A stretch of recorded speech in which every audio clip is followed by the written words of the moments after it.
Okay, I think we're live. Hi everybody, how's it going? It's good to see you guys. It is a lovely Thursday, which means it is time for us to hop into the one and only Twitch SMP. Here's a reminder to go ahead and submit your taxes, and congrats on grabbing First Admiral. That is your 14th time and your 56th tax submitted. I just gotta wait for the server to boot up and then we're in. It'll be all good. Hope everybody's doing well, though. I have no clue how this stream is going to go. I don't know how long it's going to run. I just know it's going to run for a little bit of time. I'm really tired today. I ended up waking up earlier than what I wanted to. And I stayed up later than I wanted to last night. So I'm a little bit tired for pretty obvious reasons. On top of that, I just replaced my CPU cooler. It was running a AIO, an all-in-one. And I actually have it. Here, I can show you guys it. It was running one of these. And these are great. They're great things. However, they break after a while. And that's kind of what happened to this one. The pump just isn't strong enough to pump the fluids anymore. It's clogged up, maybe, possibly. I don't know. I can't hear the fluid swishing around in there even, so I'm doubting that there's even fluid in here at this point.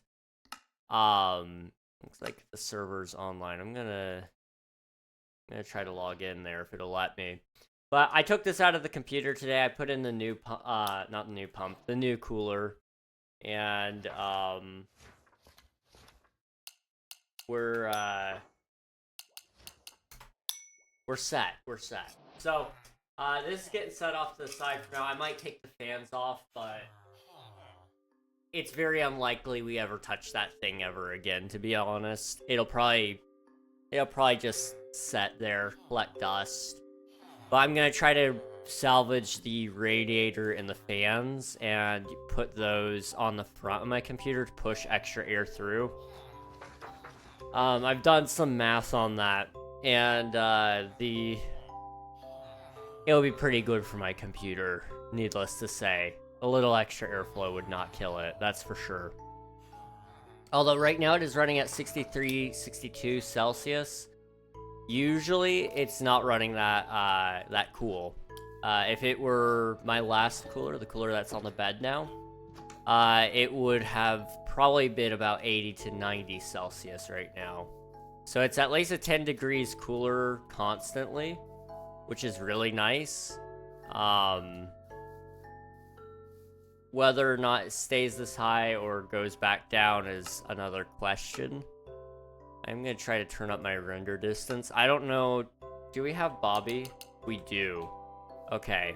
Bobby is a beautiful server tool, and it lets you actually see a little farther, which is nice because it caches the chunks. So, I'm thinking about building a mod that caches your ender chest. Because there used to be one, but they stopped developing it. But if the player could have a client-side mod that cached their ender chest, and then they could just, whenever they needed it, they could look at it in their inventory and go, okay, yeah, I have an ender chest. It's got my insert items here and there. I've been thinking about making a mod for that, because I do want... Apparently that's a thing that nobody else has out there right now. There was one mod that did it, and it must have just not had enough people using it to make it worth it. But to me, it would be definitely worth it. Also, it sounds like I might have to watch out for internet and or power outage. Let's see, how's things going weather-wise? A little icky, but it'll probably be okay. Probably. Hello, Sloth. Thank you for submitting your taxes. I appreciate it. 21 times total. GG, man. GG. I can hear my PC. That's like a different thing. I can hear the fans when they're revving up, where on my last one, I almost can never hear it.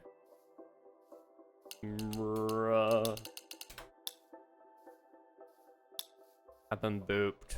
What the heck? What the heck? Hey, Swifty, how's it going? Welcome on in. Alright. Thus the grind continues. We're trying to get Efficiency 5. If we can get an Efficiency 5 book, I'll take it. So long as it's not like 64 emeralds, then we'll be able to take it. Because 64 is a little insane, I'm not gonna lie. But yeah, I just want efficiency so I can actually start working on the bases. Or the bases. The base. The one base. I'm not doing multiple. Also, I'm a little... I don't think I'm sick. But... I'm a little congested. I think it's allergies, which is, I know, really strange. But there are things in bloom near me because the weather's been very wacky. After you read this message, the next book will be Efficiency 5, 12 emeralds. I don't think it would be 12 emeralds, but I like your confidence. Dang. I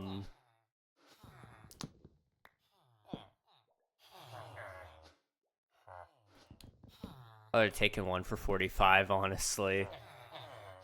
What was I saying, though? Oh, yeah, I'm a little off today, but that's okay. I've been a little off the last couple of weeks, I suppose, so it's on theme. Definitely on theme. Protection 4 for 53, jeez. I will say I am very sore today. My dad has a theory that the reason I've been eating and drinking a lot lately is because I'm about to grow again, which is crazy to me because I'm 20. Most people quit growing at 18. That is just science, right? However, you can grow up until you're 25, apparently. And even then, you can still continue to grow. However, at that point, the doctors, I believe they break your growth plate so that you stop growing. But, my dad thinks I'm about to grow some more, which is lovely. And with how sore I am today, and I've not done anything the last couple of days, I don't know. I feel like there's a chance that his theory might be right, and that's concerning me. On the bright side, I have a chance to be the tallest out of all my friends, you know? I've just got a couple more people in the way. Take them out, you know, cut them down. Let's see. I'm consuming a concerning amount of food. I have been too, dude. I ate... Let's see. So, a couple days ago, I ate a waffle for breakfast. Yeah, I had a waffle for breakfast. I had a late lunch. No, wait, I had a waffle for breakfast the day before, a full lunch at normal time, and then a full dinner. Then the day after that, I had a waffle for breakfast. I had a late lunch and ate all of that. It was still pretty big. And then I had a big dinner as well on top of that, just a couple hours after lunch. Then I got hungry again at 2 and couldn't fall asleep, so I went and ate some more at 2 in the morning. And then last night, I didn't get breakfast, I don't think. But I got, again, big lunch, normal dinner. And then today, I was going to eat breakfast, but then my mom needed me to test drive a car. I guess that's a thing that also happened today. I got to test drive a car. I was going to eat breakfast if it weren't for that, though. But I ended up skipping for driving instead. And I ate a big lunch, and then I had a big dinner today as well.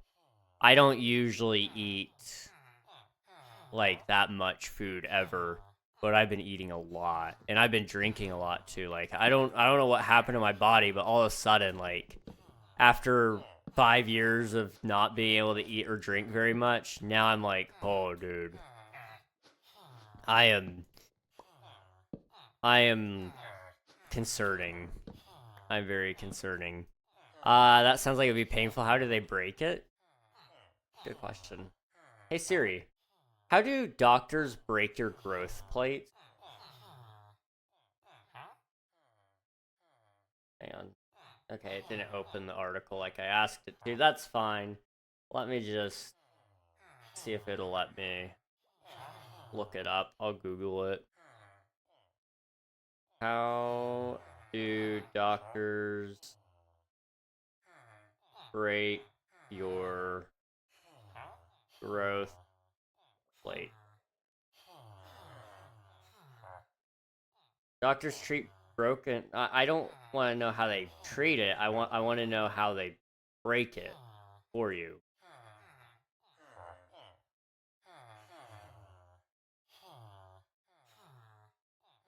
Like,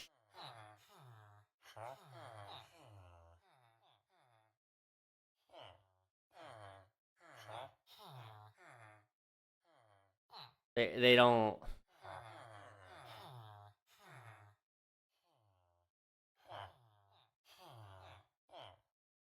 I guess I can't find it, but I know they do it. Or at least I'm pretty sure they do. My my grandmother could have lied to me about that. That's, I guess, a possibility. But, I don't eat breakfast, so it balances me to eat more food in the afternoon. That's fair. I mean, I don't usually eat breakfast, but I have been lately because I've been starving, it feels like. I wake up starving, so I have to eat.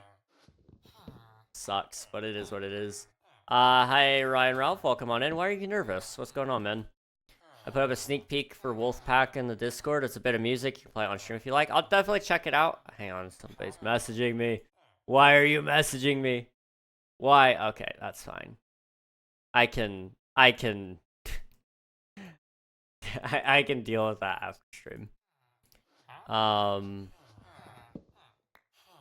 There is 70 days till my GCSs. I'm assuming that's like general, like standardized testings. Is that kind of like our? Is that like the American or the British equivalent of American finals? British exams? Okay. That's what it sounds like to me. They close at a certain age, stopping you from growth. Yeah, but sometimes they don't stop, or they don't close. There's a condition for that, I want to say.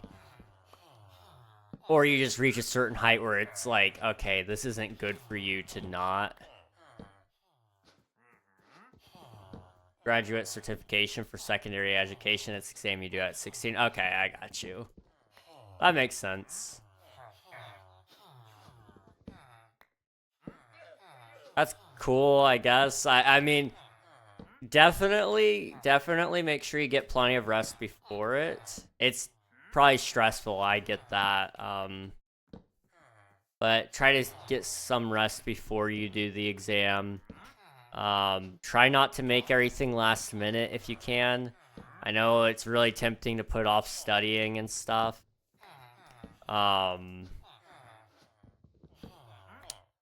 You know, don't shake it off until like the last week and go, okay, yeah, now it's time to study. Like, that's not a good plan. I've been there, done that. Not great results. So, but I think the best thing you can do is to walk in as prepared as possible.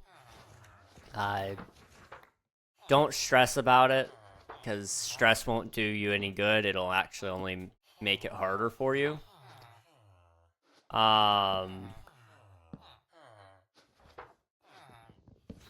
But I do think, it's good that you do want to do well. I do think that's good. Very, very important. Is it good to say I've been studying for the past 2 years? It's not a bad thing. Not a bad thing. Just make sure that you do give yourself some free time as well. I stress the importance of studying, but I should also stress the importance of giving yourself time to just relax and enjoy yourself too. You know, that's one thing I struggle with a lot is the relaxation part of things. I can sit there and do way too much work and focus on only being productive, but all that productivity and all that studying and all that work that I put into things means nothing if I can't enjoy myself, you know? So, you know, don't be afraid to play some video games every once in a while. I mean, I won't lie, sometimes if I had a big test or big event coming up, instead of practicing the day before like everyone else, you know what I would do? Wouldn't even touch the book. Wouldn't even touch, you know, the training equipment or anything like that. You know what I would do, though? I'd sit down, and I'd play whatever video game it felt like. It was usually Star Wars: The Old Republic at the time. And if I did that the day before, if I studied all the upcoming weeks, and then I did my break the day before, I had a tendency to do better for myself, but also better than everyone else in the rest of the competitions. I was homeschooled, so I can't talk about schooling on that one. But, yeah, it's,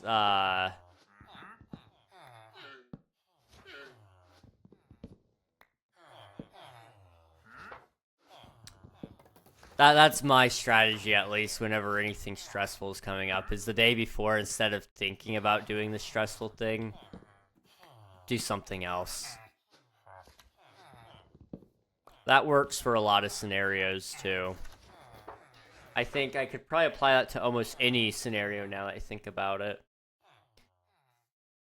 Yeah, even though I'm 19, we couldn't do ours because of COVID, so we're doing them now with the year 11s. Dang! Doing your GCSs with our year.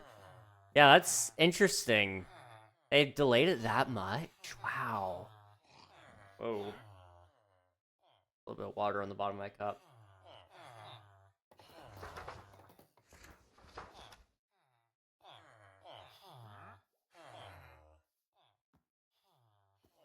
I'm in Y11. Okay. So you're year 11. I'm cooked even though I'm predicted to get 7s and 8s and a 9+ in English. So, again, silly American question, but I'm assuming that's your grade. Is that like a 7 would be like an equivalent to 70, and an 8 would be an 80, and 9 would be a 90, and I'm assuming 10 is probably the best you can do. So 10 would be 100. Grade system is 1 through 9, 9 being the best, and 4 is a pass. Interesting. Okay. So, okay. That's really interesting to me. So you guys can do... So this is American trying to compare it to an American system. It's probably not at all like the American system, but assuming 4 is a pass, is 4 over half the correct answers? Because I would think that 4 wouldn't put you about halfway through, because 5 will put you over half, right? Depends on the grade boundaries. That is insane to me. Okay. So, like... okay. So 9+ is higher than 9. The highest you can get is 9+. Oh. Okay. So I take it different schools or different regions probably have a a different system there. And some they do only 9s, and some they do a 9+, which would probably be kind of like the equivalent of an A+ for Americans or something. I don't know. That's just a theory. A game theory, or school theory. By the way, can I send the music to you in DMs as well? Heck yeah, man. I gotta check it out for sure. I want to know. I want to keep up with Wolfpack. That one really does look interesting to me. I do also want to check out Gold's Dungeon when that comes out, which is in a month, exactly a month from now, I think. I did get to watch the trailer for that. And that music, did you do the music for Gold's Dungeon, Sloth? It sounded kind of like yours, so I wasn't exactly sure, but I thought it sounded like you. I did all the music? Nice, let's go, dude. That's awesome. My sister in her graphics class, she got a 9++. Oh, okay, cool. I didn't know that was a thing you could do. I'm learning a lot of things about British schooling today. Check DMs, there was some other stuff in there. Oh, heck yeah. Let's see. Not in Twitch chat because it'll block it and probably actually time you out, but you can in Discord if you'd like. But Twitch chat will actually, it'll yeet you because I have auto mod set up and it's mean like that. I need to fix it. I do need to fix that because it's a little busted. I know it works for some people, but even if I tell it to allow certain people, it doesn't work. Hang on, I gotta... 1 second.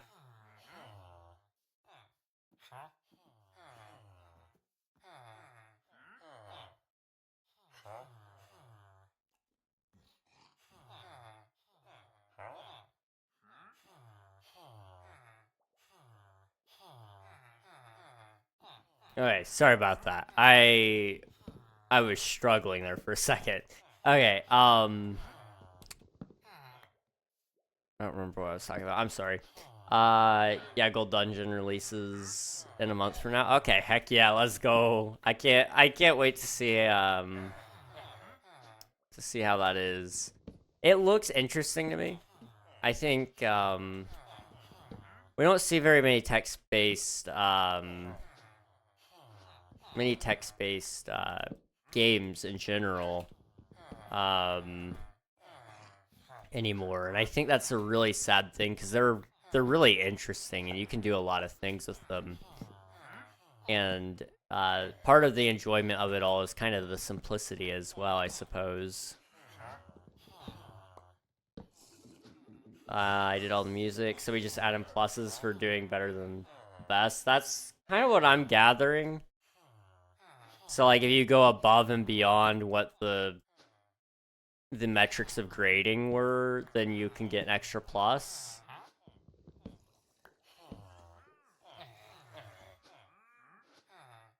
She pretty much was a little off from getting her a level in graphics, so pretty much it was a 9+, but they wanted people to know she practically had her own level in graphics. Oh, okay.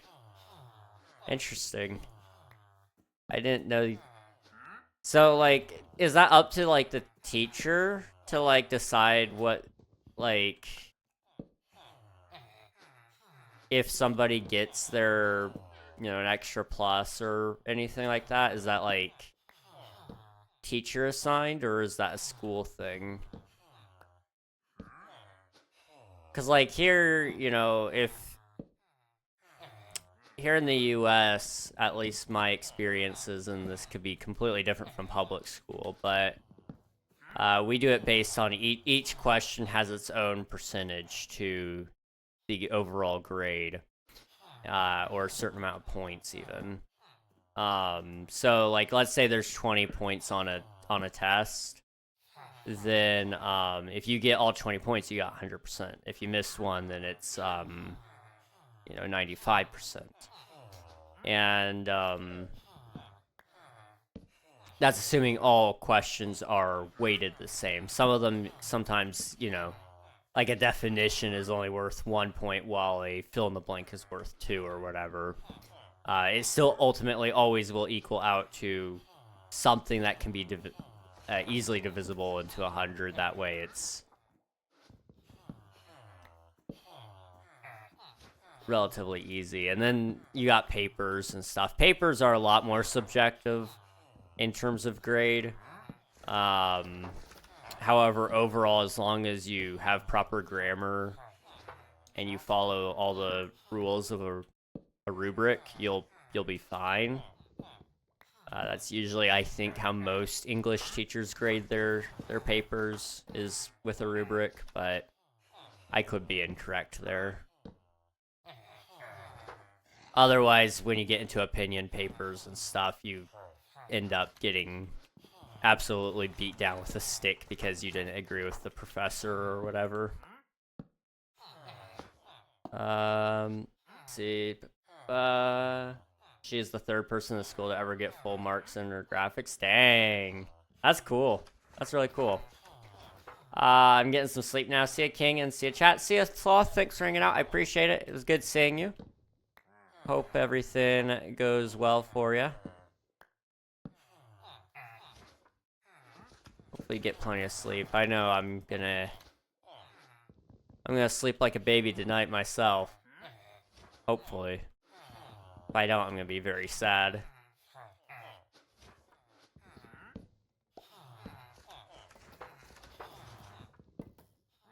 Also, I really need this guy to hurry up and give me an efficiency book. I don't know how long I can last doing this.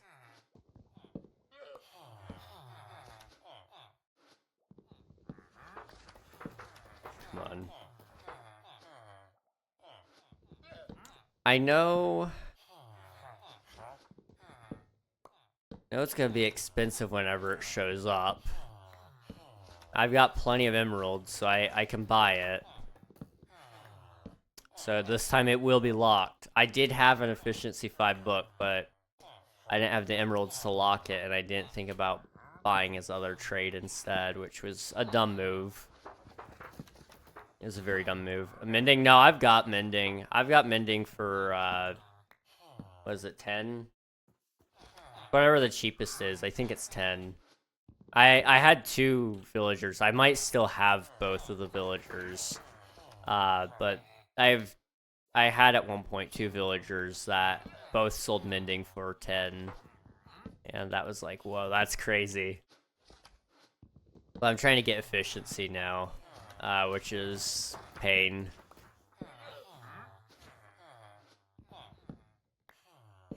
In my stats, I was the 3rd person ever to get 148 out of 150 marks. I'm assuming marks are a good thing, right?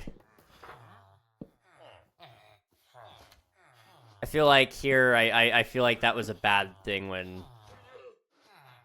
Karl Marx? Yeah, that Mark. Good old Karl Marx. We love him. Gosh, no. Ew.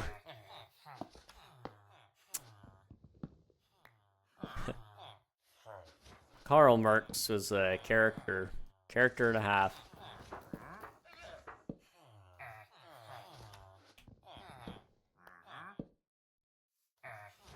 Can I please have something that I want? Looting 3. That's not what I want. Try again.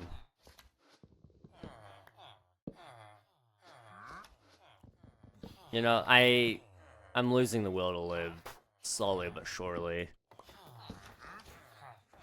I say slowly but surely. It's happening very, very quickly. Marx is like if you get a question right or wrong. Okay, so I'm assuming that's the amount of questions you've gotten right then, right? 148 out of 150? That's pretty solid if that's the case. That's pretty good. The guys who funded Marx's book about overthrowing capitalism were millionaires who were his friends and treated him like a charity case. Dang. That's awful. That's really awful. That's kind of funny.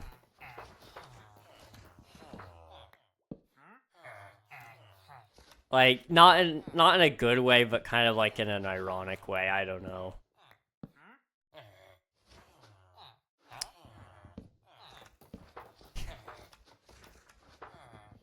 I think history has a lot of those funny, ironic moments where it's like, oh yeah, you guys, you didn't know what you did.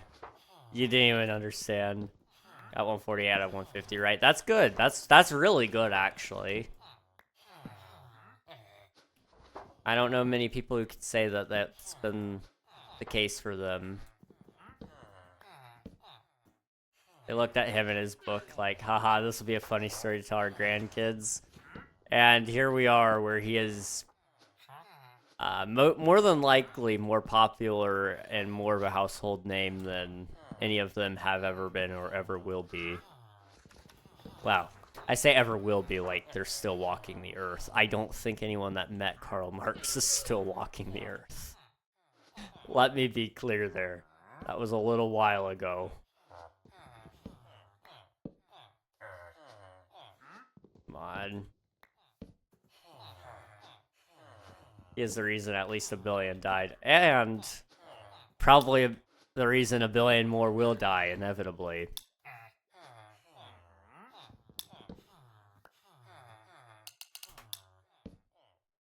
We're all doing different things.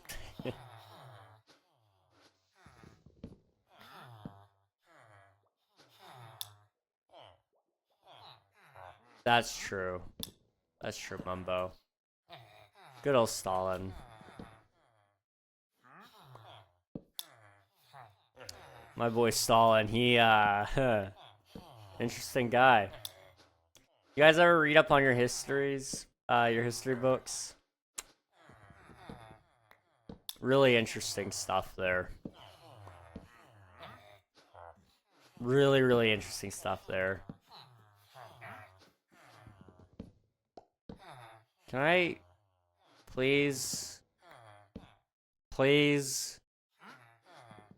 I just want my book.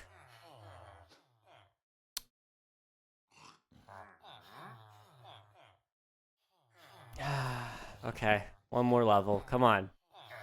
Level 5. Level 5, baby. Come on. That's the worst part about this, is it's like... You'll never see it again. I saw level 5 once, and I didn't get a chance to buy it because I didn't have the emeralds on me. It'll take another 2 axes. More than likely, yeah. Dang. And I have nothing on me, okay. I was gonna say, I think I have another axe on me, but apparently I don't. So we gotta go make one. Oh, wow. My computer is making like an concerning amount of sound. But I think it's doing okay.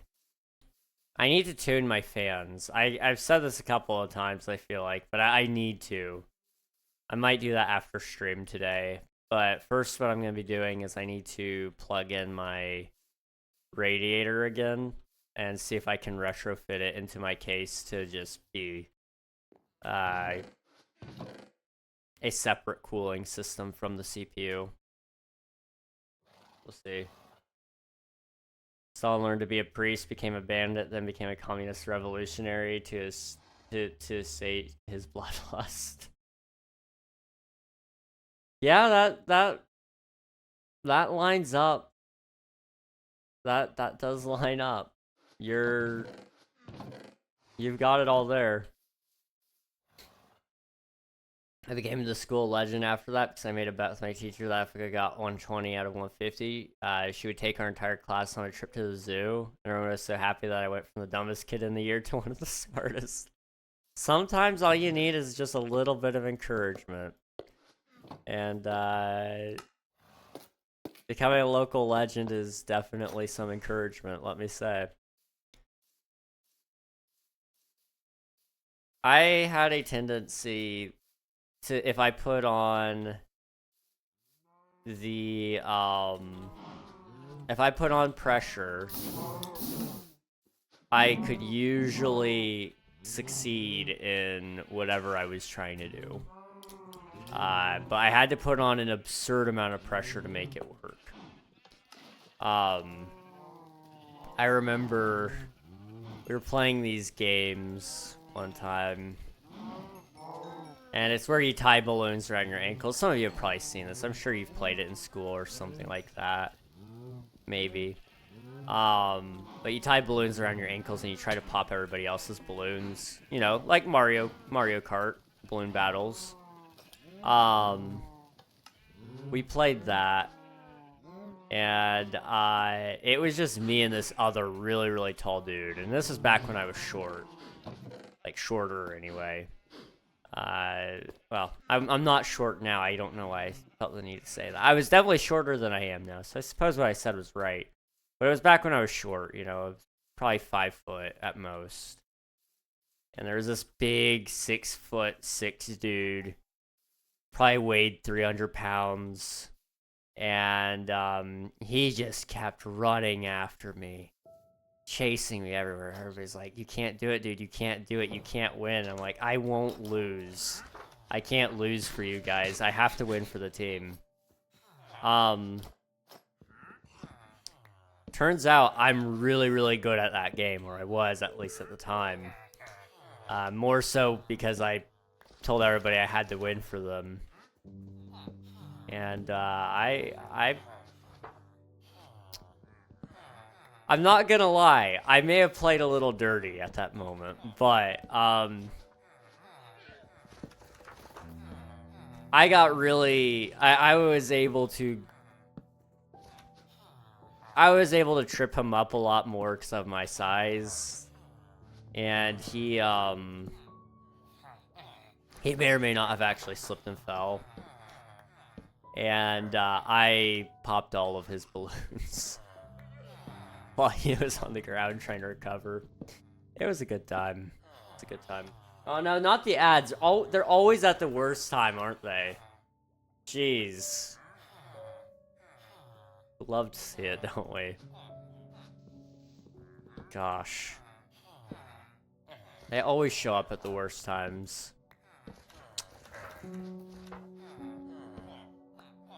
Well, maybe I'll get an efficiency book while you guys are gone. Maybe. Server's running really good today. We're getting a full 20 TPS. It's been a while since we could say that. Feels like it's been a while anyway. Please give me efficiency. I've seen so many mending trades. So many.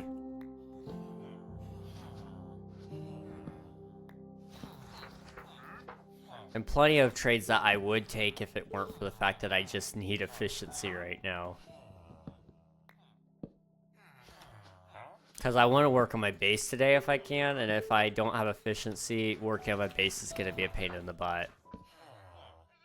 My computer's hot. Like, the case is hot, and not... The air it's shooting out is a little hot, I guess, but, it, you know, it's... The case itself is what's burning. Huh. Efficiency 5 for 47. That's decent. I might have to take that one.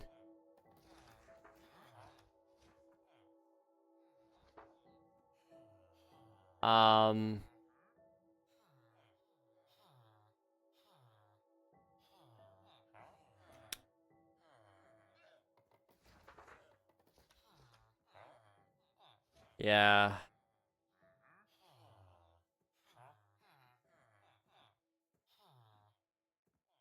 I guess we'll buy it for now. Am I happy that that's the price? No. No, I'm not. But at least I have the book, and I can work on my base now. That is one expensive book. That is one expensive book. I made another bet with my English teacher that if I'm taller than her by the time I'm 20, she will take me to a football match. And she is 6'1", I am 6'6", or 5'4". Am I being mobile? You're, you know, hopefully she doesn't hold that height against you. Like, hopefully you don't have to grow an extra foot just to make up for that. Finally back, 3 minutes of ads, King. Yes, but now you won't have them for another hour. So, like, that's really nice. That's really, really nice. It does suck, though. Don't get me wrong. That is true. Okay, so we need a new shovel. Do I have any on breaking?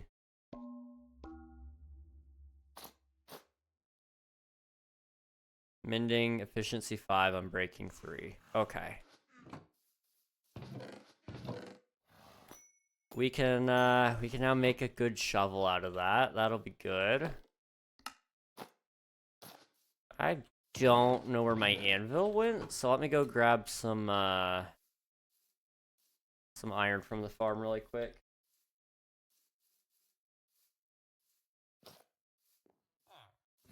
Let's see. I know a streamer who holds them off for as long as it allows and takes a break with us when it hits 3-hour mark and we get 5 minutes of ads. I usually take a break every time the ads start playing, but they're starting like awfully early this time. Usually they start around the hour mark, but it was trying to start at the 30-minute mark. But usually I have it set to start at the hour, and then I'll just take my break then, grab some water, use the bathroom if I need to, do everything in that 3 minutes or whatever. But there is no such luck there. Not today. I'm going to try and fix my sleep schedule, so I'm probably going to go now. Bye, King. Bye, chat. See ya, Ralph. Ryan Ralph, thanks for hanging out. I appreciate it. I hope you have a good rest of your night. And we'll see you again eventually. Speaking of sleep.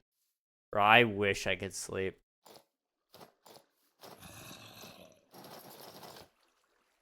I need to sleep soon.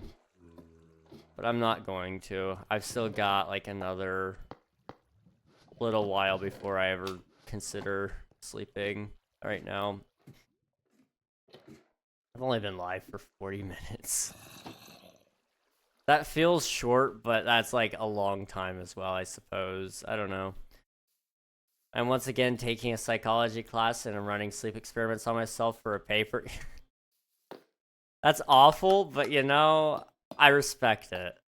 I respect it.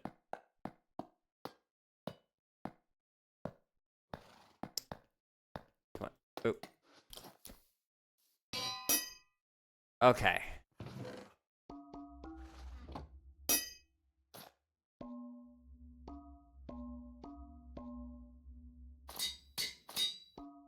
Four, 3, okay, do 4.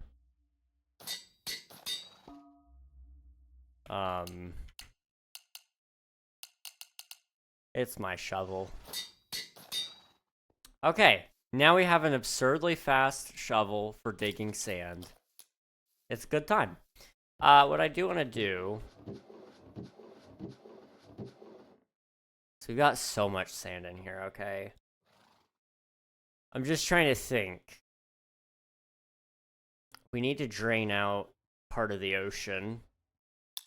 If I finish getting the rest of the sand today, we might even be able to start trying to drain at least the portion of the ocean where I'm going to be building my dome.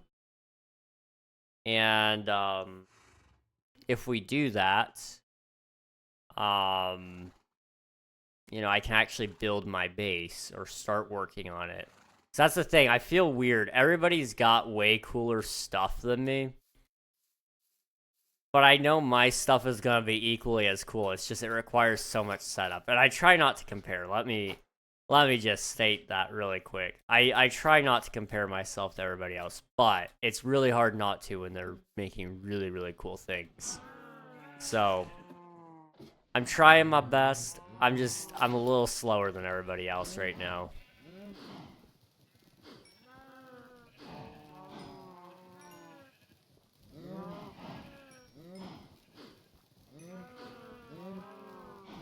Crap. I always fall off of it. I don't know why. So what kind of sleep experiment are you doing, Mumbo?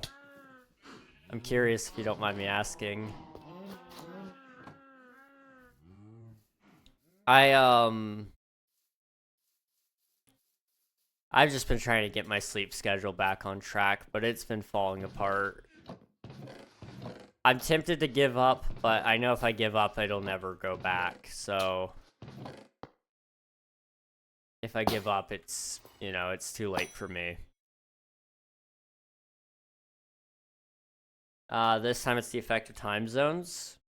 Okay, so like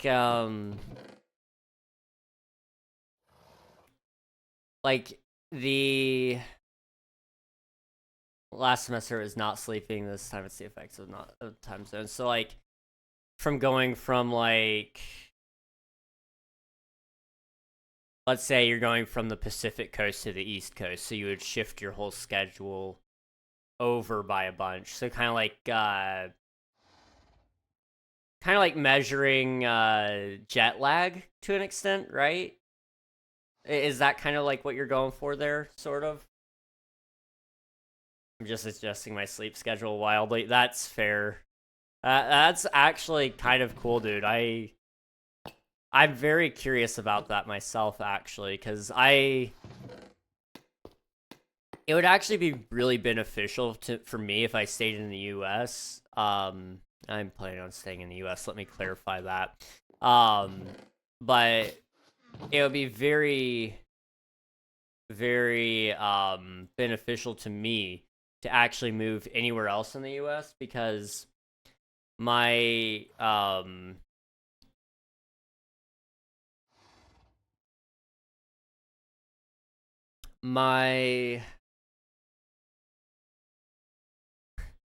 trying to find a way to explain this. My sleep schedule really more so aligns with anybody that's earlier than me because I sleep at 3 in the morning up until I can only sleep for 6 hours for a reason to be awake at a reasonable time. So I'm asleep until 9 at the latest.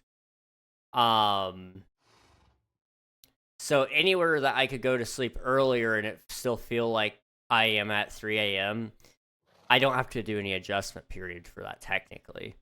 So, you know, moving to like PST, for example, that would put me at midnight, which is a little earlier than what I like to go to bed anyway, but, you know, I would like to be going to bed at 1. 1 would be amazing. 1 in the morning? Heck yeah, that'd be great.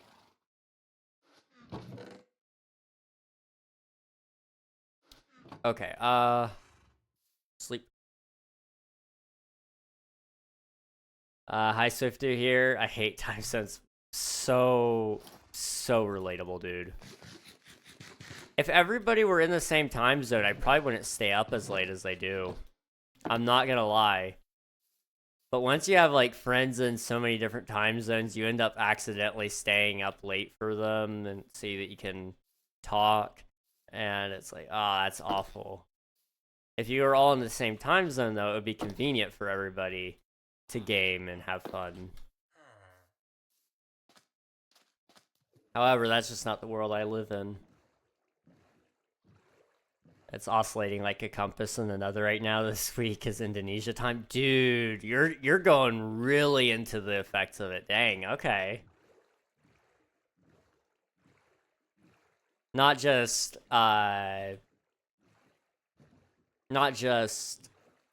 you know, domestic travel, but you know, continental travel and all that. That's actually really interesting, dude. That's really, really interesting.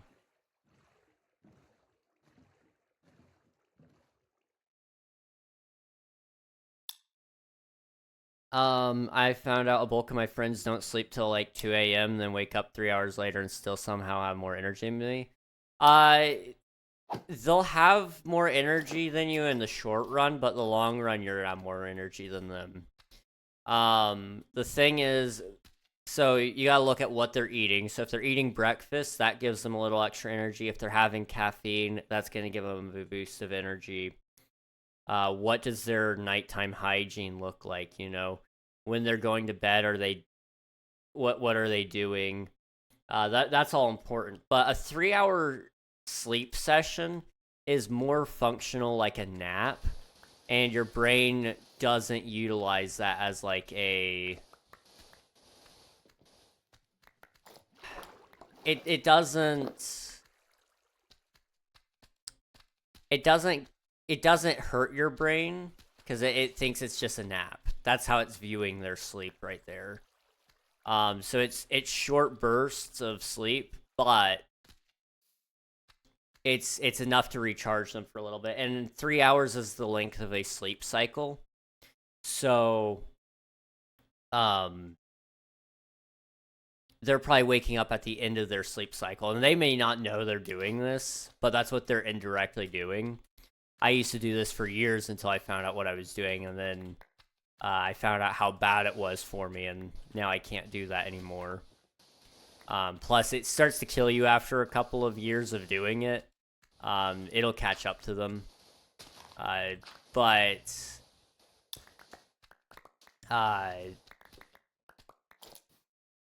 it's more than likely just the brain is registering it like it's a nap. So it's very short amount of sleep. It's within the sleep cycle, so 3 hours. And then you have the fact where some people, like for example you, Swifty, I think you sleep for 8 hours a night, right? You're probably waking up in the middle of your sleep cycle. Not that there's a whole lot you can do about that. If you're getting 8 hours of sleep, 8 hours is good. 8 hours is actually what the recommended amount is. But the problem is you're waking up right there probably around the time your deep sleep is happening, which makes you feel like you're getting worse sleep. There's not, as far as I know, there's not a way around that necessarily. You can't manipulate your sleep cycles to that degree anyway. So your options are technically, I think if you went back 30 minutes to 7.5 hours, it would give you a better opportunity to wake up. So you could cut back on sleep, see if that works, or you have to add more sleep, but that doesn't work because time is a valuable thing. You know, you don't want to sleep your life away, so adding an extra hour just doesn't seem all that great. But I think if you subtract half an hour, and you're have to research this yourself because I'm going based off of memory, and my memory's not great. But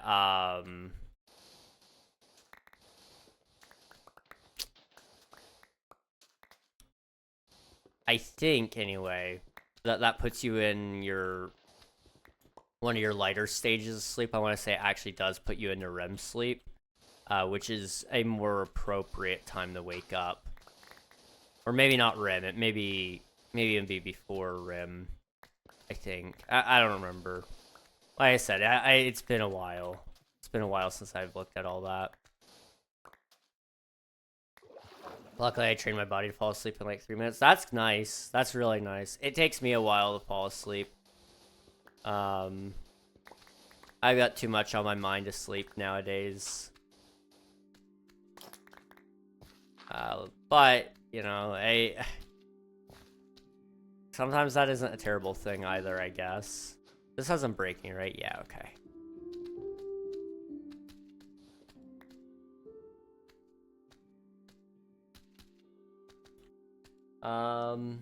See, Indonesia is a full 12-hour difference. I've given myself a 6-hour sleep maximum to try and match a businessman in China. That's usually how much time I'm sleeping, which isn't terrible. I will say that. I don't hate it. but the problem is I'm in a sleep deficit right now from the years of only sleeping with like 3 or 4 hours. Where 6 is like, you know, that's bare minimum to get healthy sleep. Quote unquote healthy sleep. You know, a healthy sleep would actually probably look more like 7, 8 hours, but 6 is still enough that most doctors wouldn't go, okay, we need you to sleep more. They would kind of go, yeah, you know, that's good enough for now. We can always tackle that later.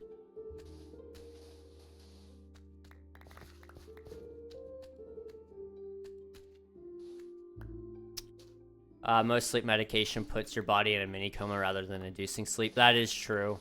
That is very true. Have you done any research on melatonin, Mumbo? I'm curious where your conclusion has been on that. Because technically, you know, that is something that your body produces. So, like, on one hand, it should be good, but I also know a lot of people use it so much that it's ultimately worse off for them because they can't go to sleep without it then. There's a lot of interesting things about melatonin.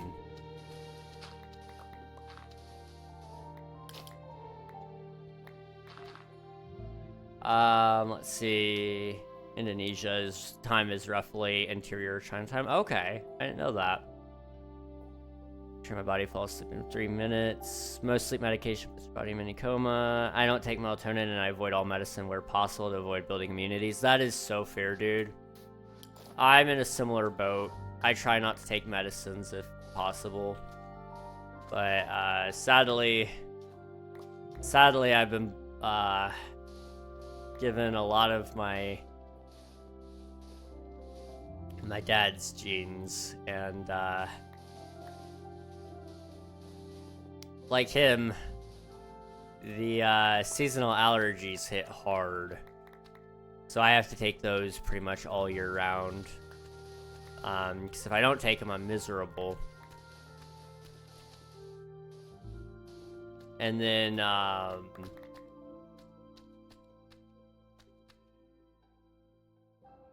and I take thyroid medication, but I can't get around that one. They've told me that there's just no way, which is a bummer.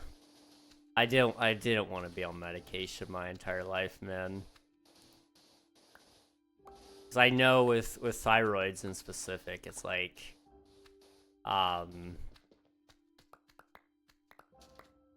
you know, the more you take of that, the less it works, generally speaking. So then you have to, you know, your thyroid eventually just pretty much dies. And so then you're just going fully on medication to keep it all balanced. And it's like, that sucks. It really sucks. But I don't necessarily get my choice on that. That's just the way the cards were dealt.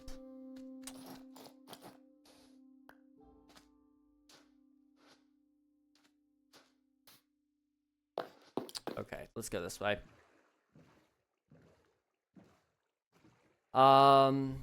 Let's see.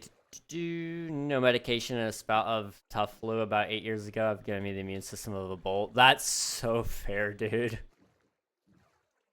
That's so fair. I like you.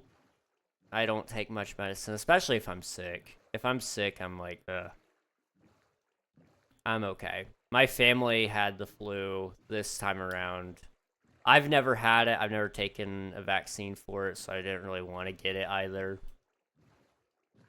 And I definitely did my job of, you know, trying to keep myself safe from it. You know, I didn't go around everybody else while they had it, although they came around me a lot. And,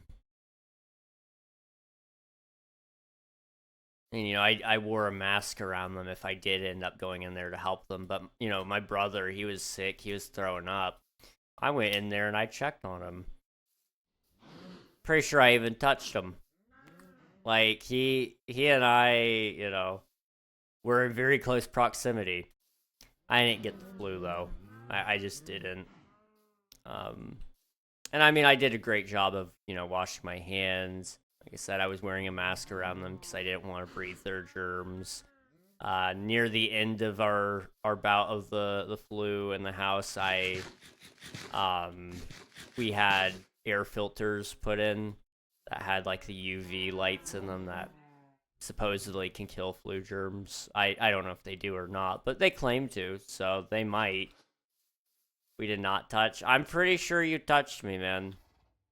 I'm pretty sure. It was when you were handing me your cup.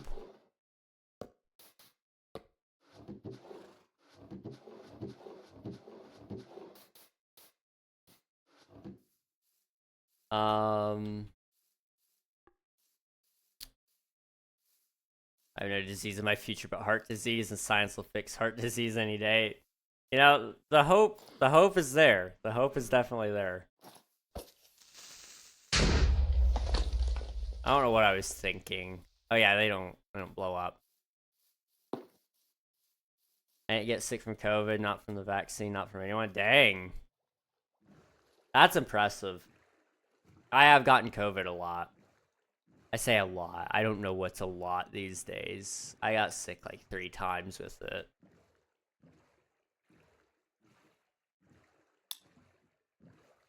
I have no allergies. Most colds give me a headache, and that's it. That's so fair. The cup was your fault? Not really. Not really. I tried to avoid your hands. I really did.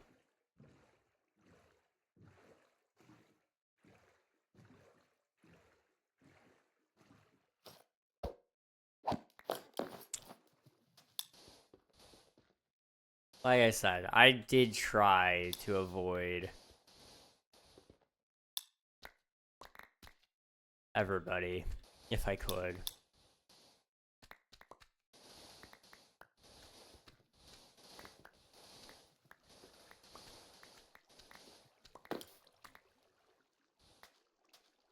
Give me 1 second here, guys. 1 second.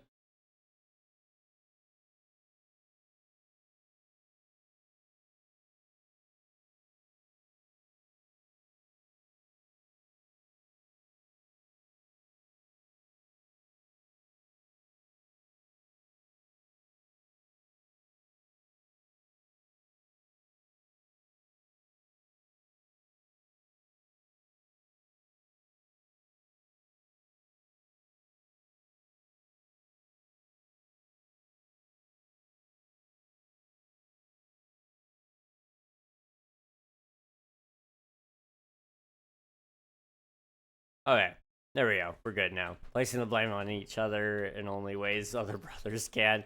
Yep. It's all my fault because I was trying to avoid his hand, and because of that, it touched his hand because his plan was far superior to my plan. Because I definitely wanted to touch his hand. That's definitely how that goes.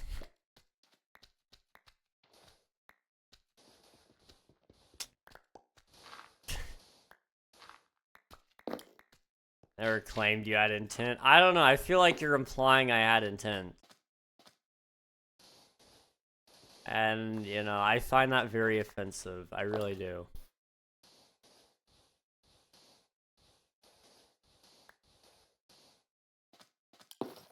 Boom.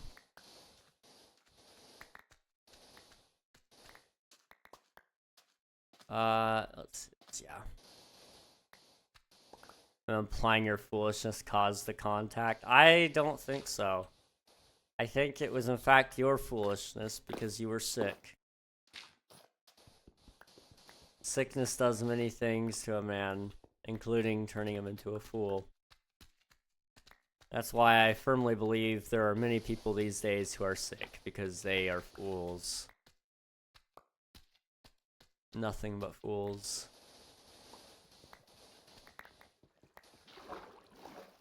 I might even say mentally impaired. He was definitely mentally impaired, but I mean, we knew that for a while.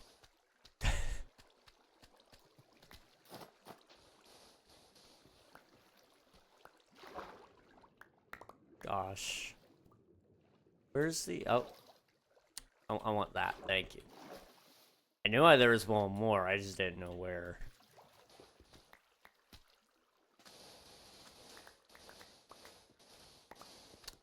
I hate sand. I hate it so much. I never want to see sand again after this. Sadly, I'm going to be seeing a lot of sand after this because we're not remotely close to being done with it. I still need to drain a large area with sand.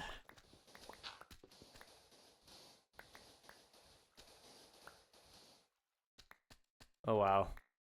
I don't like sand. It's coarse and rough and irritating. It gets everywhere. Good old Anakin Riz.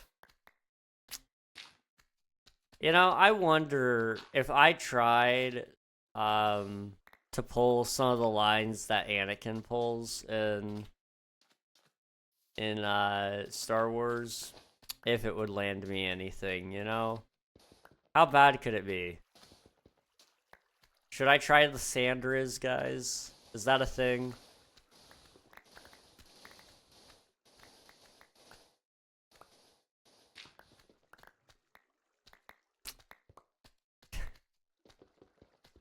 I'll take your guys' silence as yes. That is you guys approving of me doing it. Which means if it doesn't work, or it gets me put in a restraining order, then I can blame you guys. I think Sanders is out of your league. No such thing. I am in a league of my own, my friend. I am beyond any of y'all's comprehension, okay? Trust me. That's also my source, is trust me, bro. I don't like sand. Perhaps shouldn't have assumed I was stiff and unable to move due to my illness. You shouldn't have been moving, is more so the thing. I don't know where you get your delusions from, laser brains. That's crazy. Somebody is a nerd. Just a little bit. Not that I'm making fun of you for Star Wars quotes, because I'm not gonna lie. It's a surprise to be sure, but a welcome one. But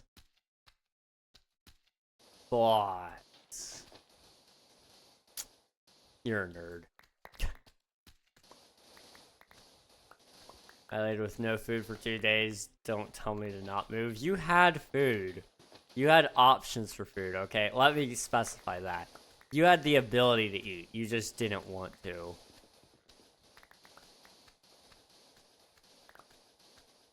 Anakin was 19 in episode 2, so Padme should have been arrested for giving him alcohol while he was underage on that Star Cruiser. That's true. That's true. I mean, as far as I'm aware, now I think about it, has it ever been established if there's a drinking age in Star Wars?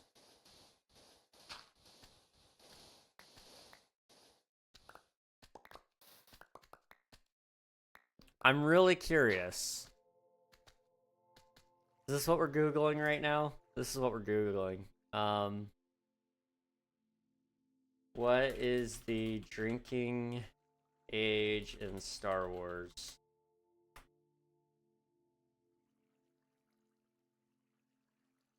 Drinking age in Star Wars. I'm watching Rebels in the episode. I'm on Ezra, who I believe is 14 to 16-year-old, gets a drink at Old Joe's bar. In A New Hope, Luke, who is 19, went to get a drink when him and Obi-Wan went to Mos Eisley Cantina. So these were alcoholic drinks, and they didn't just get water or soda. What is the drinking age in Star Wars? Does it vary between worlds? Does the Republic, Empire, New Republic have centralized laws about alcohol? That's interesting. Generally, it would average to be 16. When it comes to Outer Rim worlds or holes in the wall, they likely don't care about most laws, let alone turning away paying customers over a drinking age. Not to mention, how's it enforceable when there are clones with accelerated aging? Your average clone trooper looks in their 20s but is legally 10 or so. That's true. That's true. The clones are drinking and they do get drunk and they're legally 10 when they're doing that in the Clone Wars.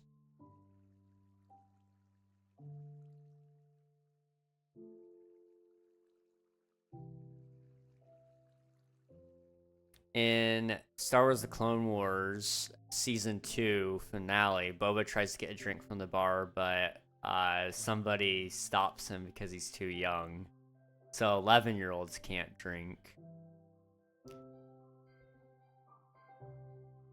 Interesting. This is just... I gotta know. Wasn't about to be getting blood clots. Well, good. I'm glad.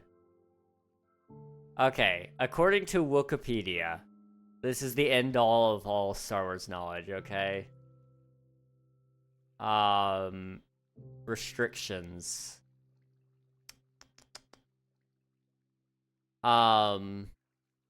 Most planets in the galaxy had prescribed a legal drinking age, which prohibited the consumption of alcohol by minors. For example, there were many planets where a 16-year-old human could not legally vote or drink. Interesting. So it looks like the mass majority of planets at 16 years of age or older. Or 16 couldn't drink, so you have to be 17 or older, according to this. And they're pulling that from Fate of the Jedi Outcast, Chapter 7, where Luke Skywalker tells his 16-year-old son, there are plenty of places in the galaxy where you can't legally vote or drink. So that's Legends, but I think most people don't care necessarily if you have a legal drinking age or not in canon. Canon is a little small for that.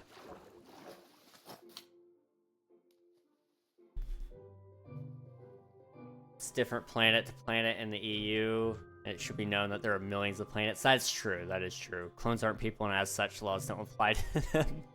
You know, that's kind of fair. They're not human, and laws are written... Well,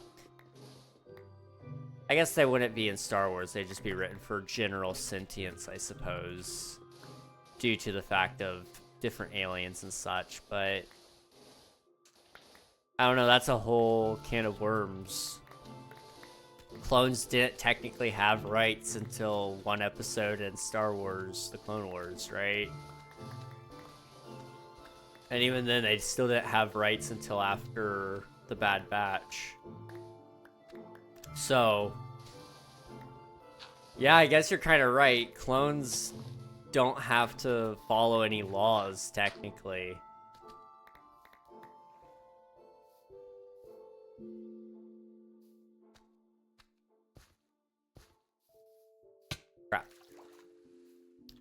Take into account that most screen time we see in the Star Wars universe is in the Outer Rim. That's true. That is very true. You very rarely ever see any of the core world, really. I mean, you know, you got Coruscant, which, you know, has the Jedi Temple, I guess. Or, Dex's Diner, the most popular location in all of Star Wars, you know. It's very important.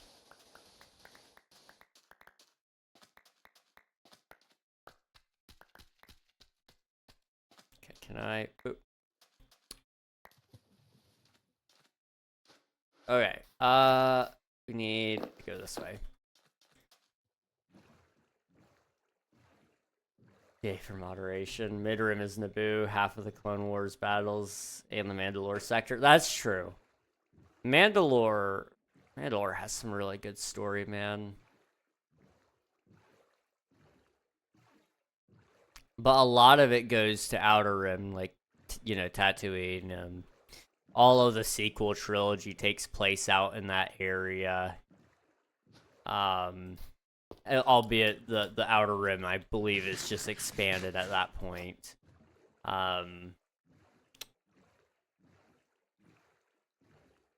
all of the original trilogy, I believe, takes place in the Outer Rim, right? No, no, no, no. Bespin is Mid Rim. I guess, yeah, no. Yeah, that would be.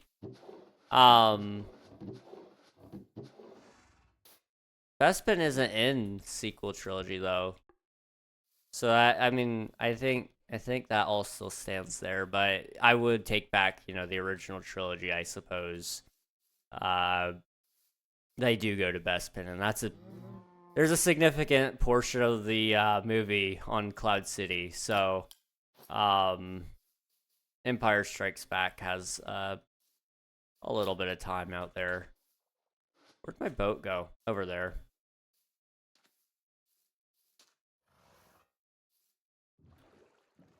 Gosh, we are nerds. We are nerds. One thing is of note that we have yet to see the Northern Galaxy all that much in Star Wars.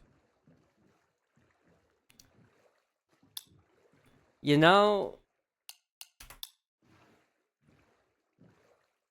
I never thought about that, but yeah, you're right. Usually everything is, more so just south of what we would consider the core worlds, which is, huh.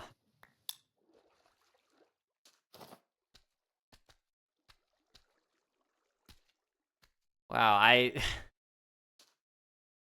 I have not ever thought about that, dude. What the heck? I'm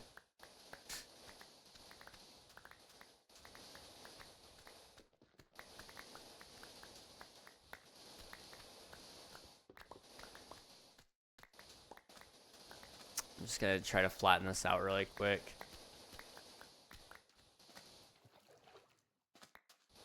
Most of the old Sith worlds are the north. That would explain why we haven't seen them very much. I'm hoping if they can ever get it off the ground, unless they cancel it. I've not been keeping up to date with it, but I'm hoping they'll make their older public movie that they said they were gonna make.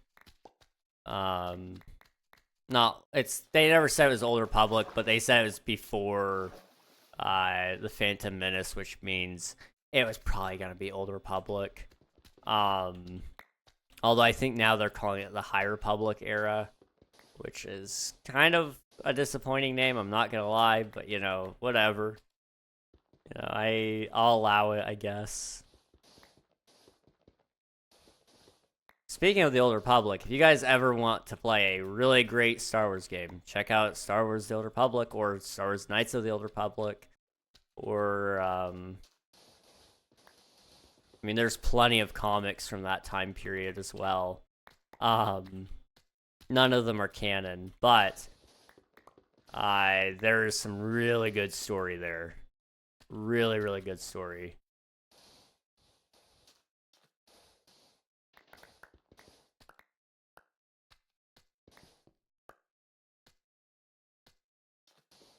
Alsakan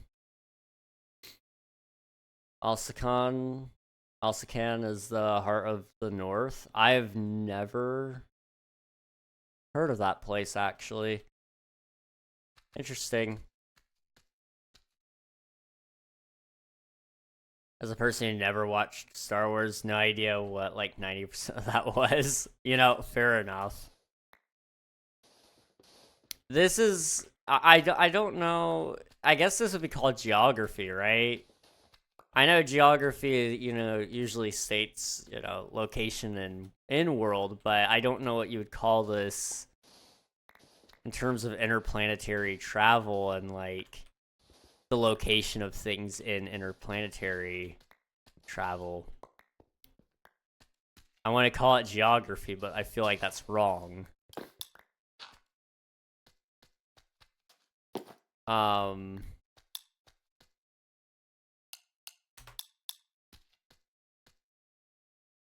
don't know. But it's a really interesting concept, I'm not gonna lie. The new territory's greater region is basically the North of the Galaxy. Interesting.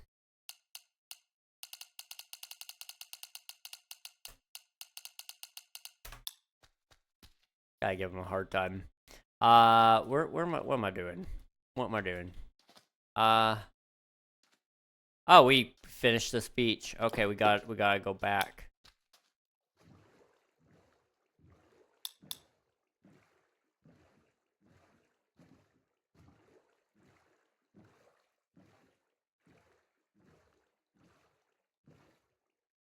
I'm sorry, what?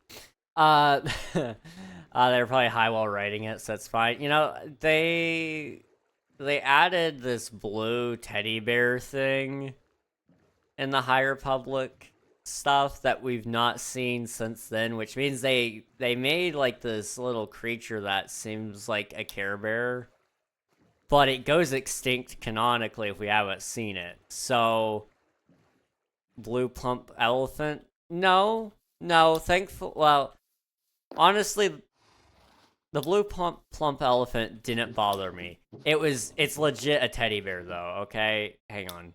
We're snoozing the ads. I need to show you this.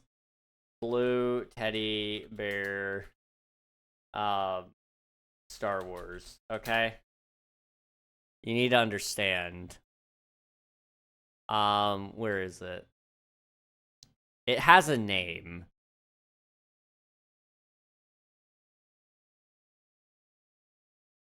Do you guys hear that?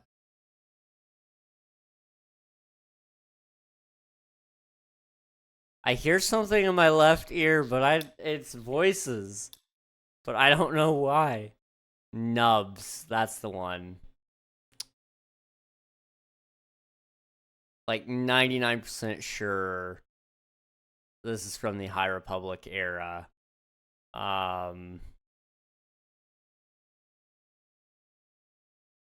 Star Wars Young Jedi Adventures, that's what it is.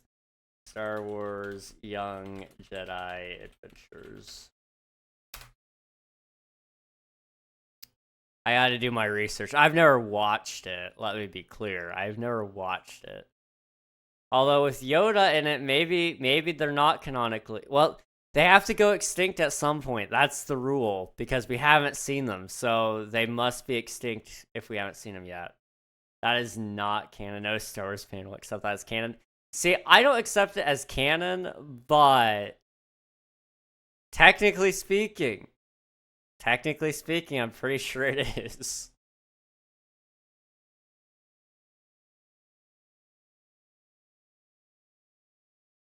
Oh, that guy's voice actor is the same as Maul and Starkiller.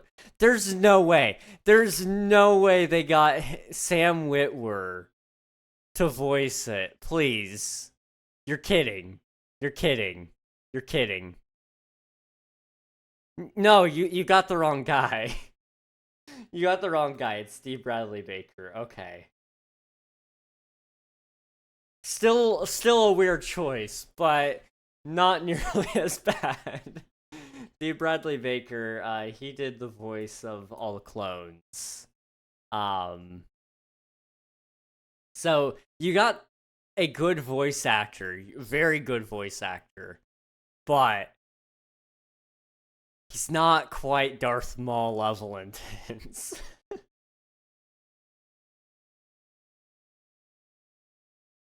It is called the Puba species, according to StarWarsKids.com.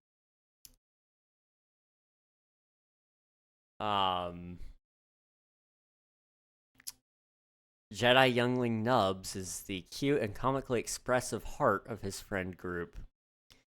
A member of the Puba species, Nubs possesses remarkable strength for his small stature, which he uses to help and protect those around him. Are you French? I'm John French. Can we go back to talking about the Old Republic? I would love to. This is weird. I'm scared. I want to go home. Yo. Shut up. Sorry. That's funny. Can I read my older messages then? Yeah, let me go back.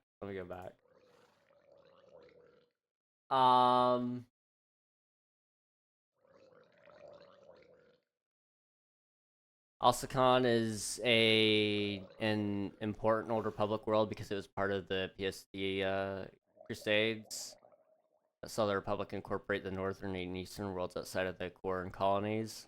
Alsakan led the forces against PSD. Chancellor. Okay. I know some of those names, but only in passing. PSD. PSD. Sounds familiar. I can't tell you why, but I know it's familiar. Admiral wrong as usual. Geography of Star Wars. The geography of Star Wars is fun. Okay, it's very fun.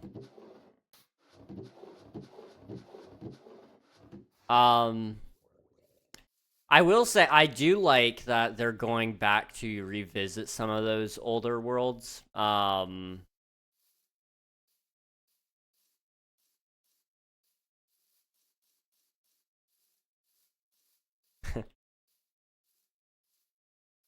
can't say it that way. You know everybody's gonna clip it immediately.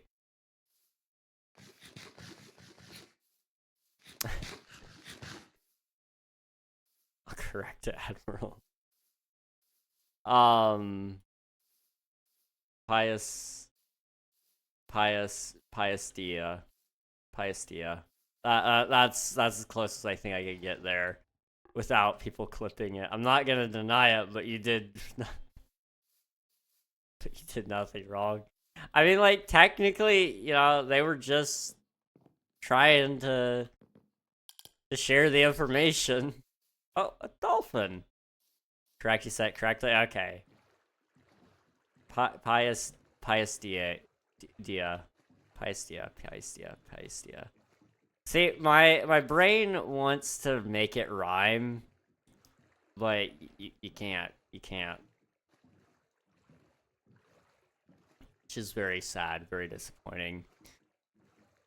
Oh, but yeah, what I was saying. I've been really enjoying how they've been going back and redoing and going to old worlds and stuff. Like in Mandalorian, they went to visit Typhon, which is like, well, yo, that's sick. That's really sick. There's a Jedi temple there. There wasn't much of one there in the show, but it was really cool. Really cool thing to see it. A casual name drop, you know.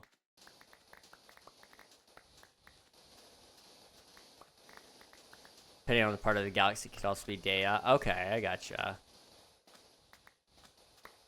That is one thing that's really interesting about Star Wars, is they actually do have some amount of dialects, you know. It's like Han versus Han. I prefer Han Solo. I mean, that's how he introduces himself, so it must be correct. But, you know, other people pronounce it differently.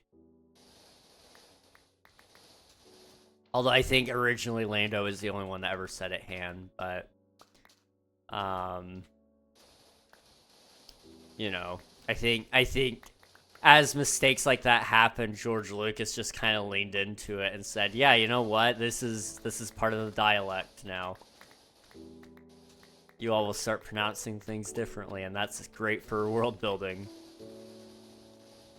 I think that's one of the really funny things about Star Wars, is so much of it is such a mistake.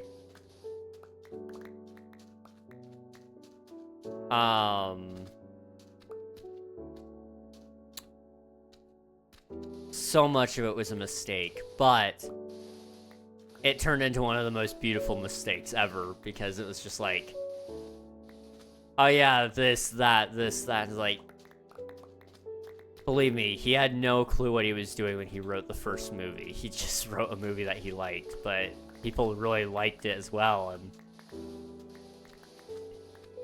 they were still writing things as they were going. Like, Darth Vader was originally named Darth. That was his name. But there was a whole lot more lore added on top of that. And, That's what I really like about it, is there's just so many accidents that happened in order to create that universe and really make us appreciate it, I guess. Never mind what I said about earlier in the Northern Galaxy, if you count Clone Wars as canon. Ilum is in the northwest, a little into the unknown regions. Okay. Ilum, that's where they get the, Kyber crystals, right? For some reason, I want to say that's where they get them. I could be wrong. I could be a little bit wrong there. Also, I need to take a quick break because ads are about to start playing and I need something to drink because my throat hurt. But I will be back after the ads. Yavin is north of Mandalore and Hoth is in the deep south. That feels so backwards. What? I mean, it makes sense, I guess, because, like, you know, it doesn't matter.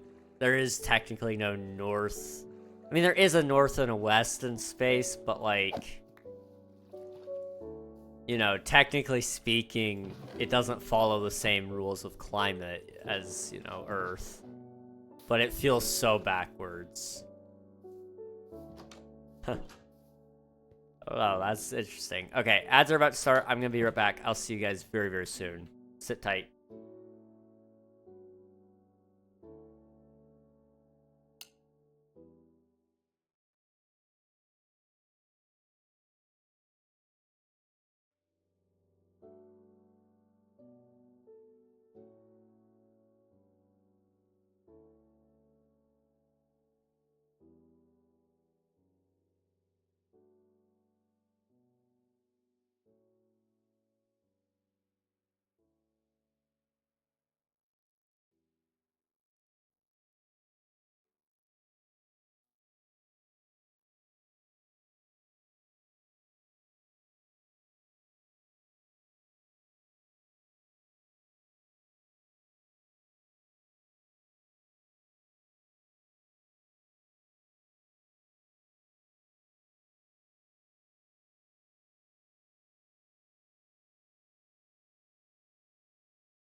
I made the mistake of thinking I could eat a Starburst in like, 30 seconds. I was a fool. I was a fool. But I did put a Starburst down. It still took over 30 seconds. You think, it's a small thing. How bad can it be? It can be pretty bad, apparently. Now, how many more barrels do we need? Let me see. How many more? So we've got half of one plus 3, so 3.5. That's not bad. We could do this. We can do this pretty easy, actually. We actually might start part of our draining process. That'll be nice. That'd be really, really nice.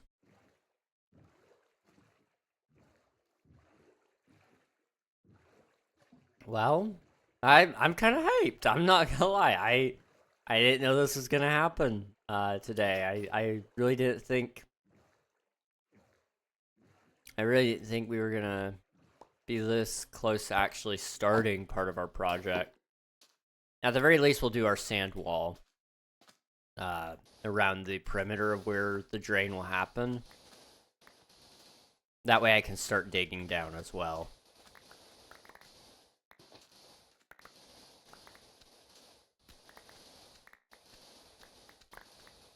So I'm going to need to dig down, so that way I also know where to terraform and all that. There's a lot that goes into this build. I'm not sure if I'm ready for it or not. I'm excited to an extent. It's a cool idea. Whether or not it'll look cool is a different story, I suppose.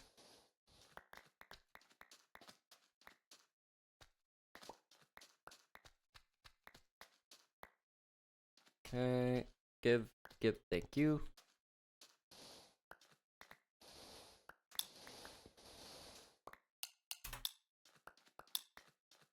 Okay.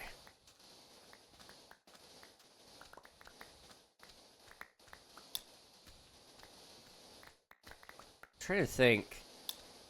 I did a lot today, but it feels like I did nothing. I don't know if this happens to you guys, but it happens to me a lot, it feels like. Where, like, you do so much, and then ultimately at the end of the day, it's like, did I really do that much?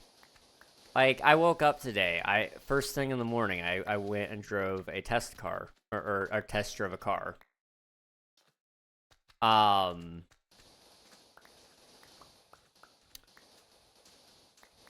But I forget about that so much today, actually. I forgot I've done that. That was like the first thing I did in the morning, and then I didn't even plan on that. And then my computer part got here, so I went ahead and, put on my new cooler. That took a lot longer than it was supposed to, but, it was, that ate up a lot more time as well. And pretty much by the time I was done with that, it was... I had enough time to test it, make sure it was working, and then I ate dinner. Now I'm here. Time has just flown by today. I've had enough time to do 2 things. 2 things. Dang. What were you saying? Just got back? No worries. Not much of anything. Just kind of recapping my day, it feels like.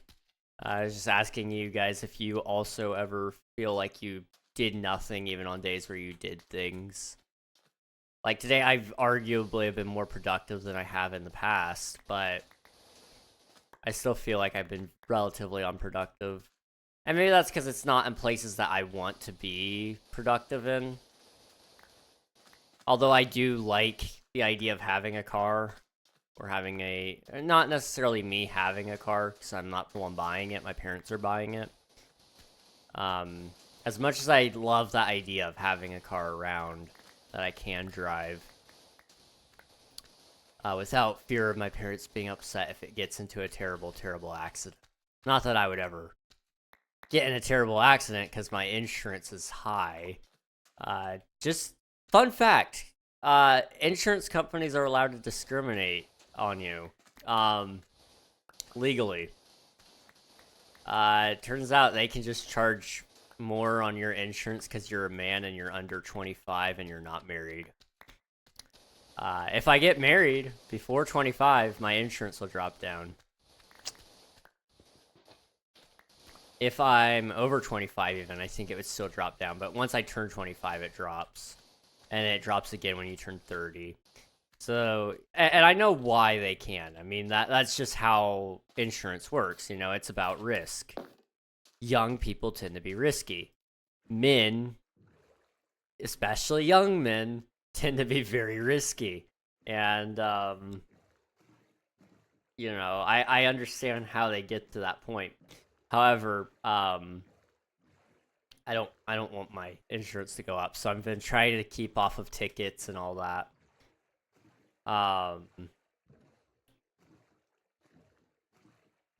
It's you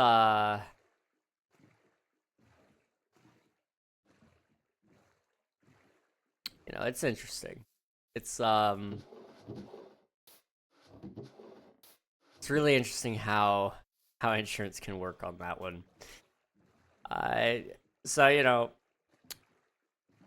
I've been dealing with that thought in the back of my head, but more so the car thing, you know, it's not a huge deal to me to have one or not have one because it wasn't going to affect me one way or the other. I mean, it kind of makes things a lot easier now. I can go get a job without feeling like I'm being inconvenient to other people with their vehicles, but you know, I can't really do a whole lot with that. I do think getting my CPU cooler put in was pretty productive. That I will see that as productive. Because it's been something on my to-do list for a little while now. To get a new CPU cooler and make sure my CPU isn't overheating chronically. But it wasn't something I particularly wanted to do, I guess, either. There's plenty of other things I would rather do that I would see as progressing my life. You know, I don't know.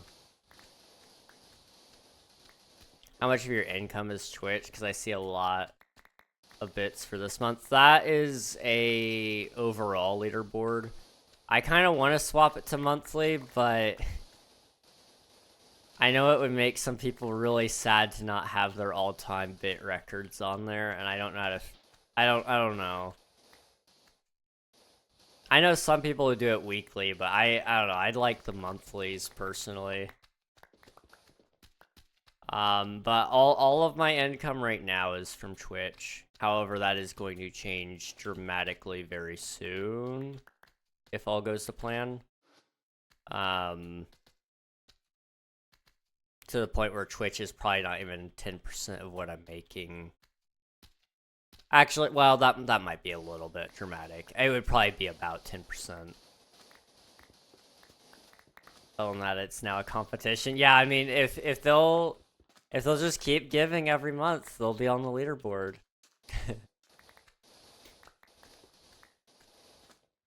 I don't know. I feel weird about it. I haven't decided. I will say when I do have, you know, another job, everything that's made from Twitch at that point will be going into Twitch. So that'll pay for us to get new emotes and bit badges and different things like that, you know. W.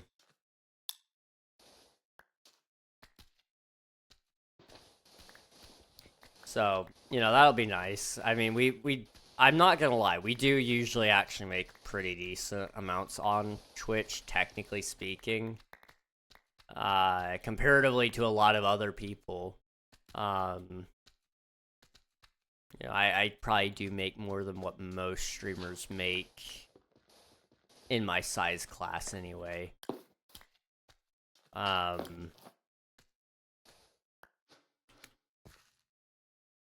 You know, I make somewhere around, like... It jumps back and forth between 50 and 60, I want to say.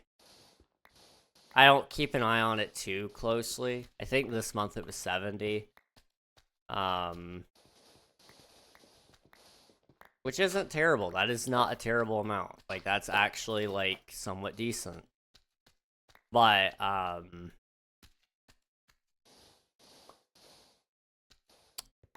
that's not enough to really live off of either.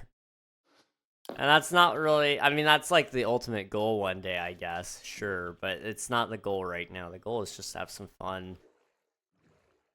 I don't know, if I was making, like, thousands of dollars a month on Twitch, sure. I'd be willing to say, yeah, we could do this full-time.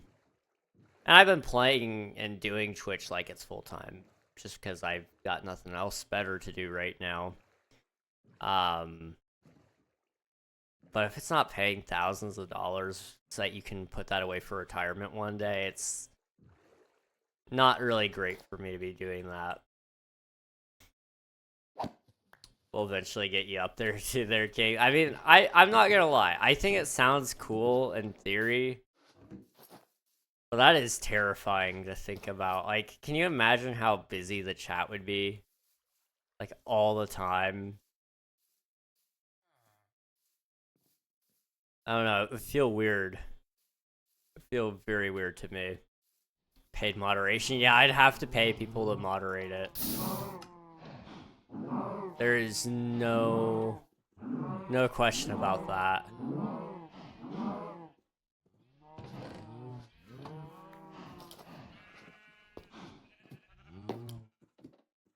Officially be the superior brother. I mean, I'd have to pay my brother, yeah. I'd be employing him. I would say if I ever started moving to paid moderation, there would have to become a activity metric, sadly. Just due to the fact that right now my moderation team is all volunteers, so I'm not going to ask them to, you know, be more active or anything. So I feel like that's just kind of weird. But if you're being paid, oh yeah, you're definitely you're being almost not demanded, but if you're wanting paid that stream, then you're gonna be there.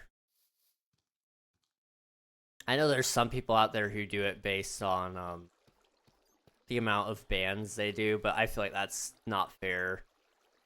I would definitely do it just about on stream time. How much stream time do you watch? And if you're there for the stream, then you get a cut of the revenue from that stream, whatever the fair split would be.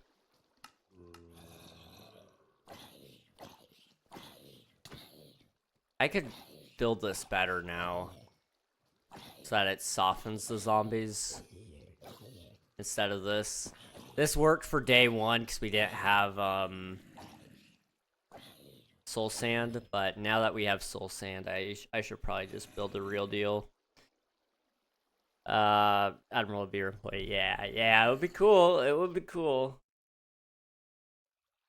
I don't know. I'll say this much. The more I'm thinking about it, like, the more time is starting to feel split here, and I'm not sure how Twitch will end up going. I think, at the end of the day right now, trying to go full-time on Twitch the way I stream on Twitch just would not work. You gotta do something to make people want to watch you on Twitch. Not just... Like, one day you'll eventually be able to stream just to stream.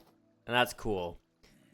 But the vast majority of people start watching a streamer because of something in specific. A lot of people, you know, they start watching me because of King SMP or whatever. And that's great, that's cool. But that's even just people on Twitch. You're hunting for people, you know, with a very limited net. I'm talking even bigger than that. You have to go to YouTube and make videos about your streams so that people want to be there when you're live while it's all going down. Or do something on some other platform that makes people want to watch you. I think I've got a couple of ideas. I don't know what they'd look like, though. I just need to get more active on the YouTube side of things as well. Honestly, I could get monetized on YouTube if I'd actually put some effort into it. I'm right now, like, I'm not even kidding you, I'm at 1,600 watch hours on my main YouTube channel. In the last year. I need 3,000 in order to get the first stage of monetization. I get on average about 10 hours of watch time from each update video. Update videos aren't great for it, but they get your name out there so that your other videos can get recommended to people. So then you just gotta know your client base. So the people that watch my videos all like Minecraft updates. They like Minecraft news. So we can make theory videos about the next Minecraft update. You can make mod concepts for updates and turn those ideas into turn people's ideas into update concepts. You could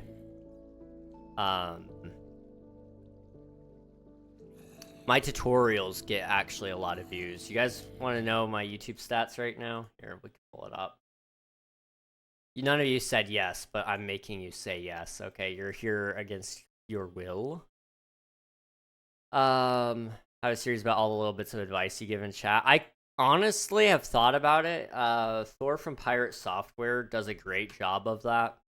Where, you know, and he's talking to chat, he reads it, and he says his advice, and then he clips it, and then later on he posts it to YouTube and Twitch, to TikTok, and all those different places, and people spread it for him even. And that's like how he became so popular, though, is because he actually talked to chat, and people wanted to go there and get his actual advice for their specific situation as well. I'd be interested in doing that. I need to get better at clipping stuff when I actually talk to you guys, though. It's not... I don't usually clip it, because to me, it's just like... To me, it's common knowledge when I say stuff. So I don't know what people, like, need to know and all that. Let me see if I can share this with you guys. I hope I don't dox myself when I show this. I don't think I can. So this is my YouTube dashboard. This is the last 28 days on YouTube. And you can see a very noticeable spike here. 878. And 40.7 hours. Fun fact, you just make a video about Mojang and about how people hate them. It does pretty good. It does pretty good. It's got a pretty decent view percentage rate as well. Not the greatest, but for me, that's actually pretty decent, considering I didn't edit the video like hardly at all. I'll take it. And it still gets views today even, but it's a lot more slow going. But something that does get views still is how to find and loot trail runes.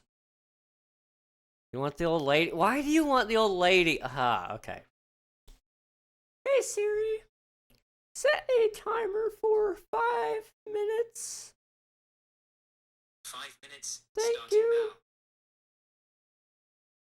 So, as you can see here, this is a video that has 22,000 views, and I don't know why.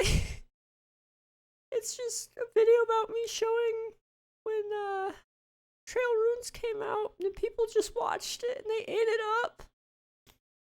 They ate it up and they're still eating it up.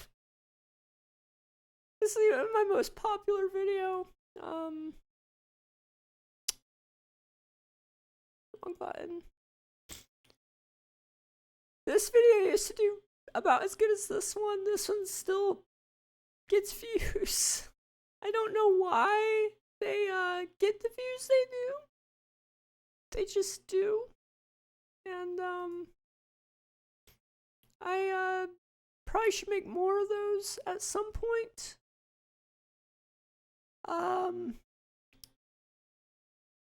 But yeah, that's a thing. That is a thing. Like I said, there's plenty of information in here and plenty of ideas even. I mean, go to the AI inspiration, it should tell you a little bit about what videos would do well and all that stuff, but I don't use this really at all. Ever. Videos on YouTube where it's all the weird voices. That'd be great. That'd be great. I should do a Kermit the Frog plays Minecraft. That last one isn't a bad idea. Actually, the biggest updates over the years. Yeah, it's not bad. Yeah, just going over like Minecraft's largest updates and then maybe make a counterpoint to Minecraft's smallest updates. Then do an update tier list or something like that maybe. And then you could do I don't know exactly. My niche in specific on Minecraft is it's usually has to do with updates and news and things like that. That's just where the algorithm has put me right now. Tutorials as well. And luckily, like, they do well if I post them. So I'm not against making more stuff. It's just like there's another I'd like to get into other parts of the community, you know. Don't know. I have a series that I was supposed to put out this month, but I recorded one episode, got it almost finished, and I was like, you know, this is a bad video. I want to be done. And so I quit.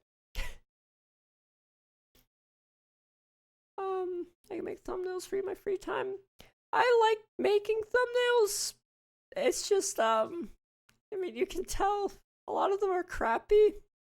The reason why is when it's about, like, updates, you don't really have much choice.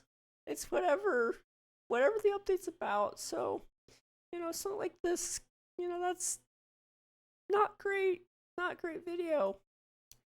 But something like this, where it's something I wanted to do, pretty solid. Or you make something like this and then people say you're clickbaiting, and it's like, bruh, no, they did nerf netherite. Netherite's less useful. It's a good change. It's just, you know, shut up. But usually my turnaround on videos is so low that I can't accept help. My voice is really bad. It's really bad.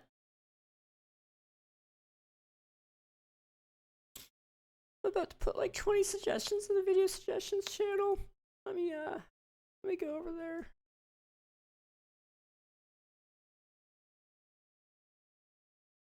I need to know. I rate chatters based on how much they stick to your family. That's insane. That's insane. Honestly, not a bad idea though. Okay, I'm turning off this scene so I can play more Minecraft, and also I can talk normally again. Man, that does things to my throat, man. It sucks.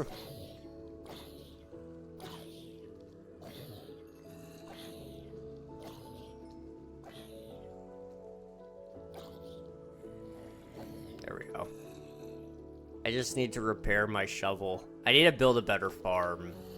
We could build, like... We could upgrade this one as a possibility. Or I could build a zombie pigman farm. Although I don't really like the nether, so... Maybe I don't. Maybe I wait until the end. And then I build a enderman farm instead.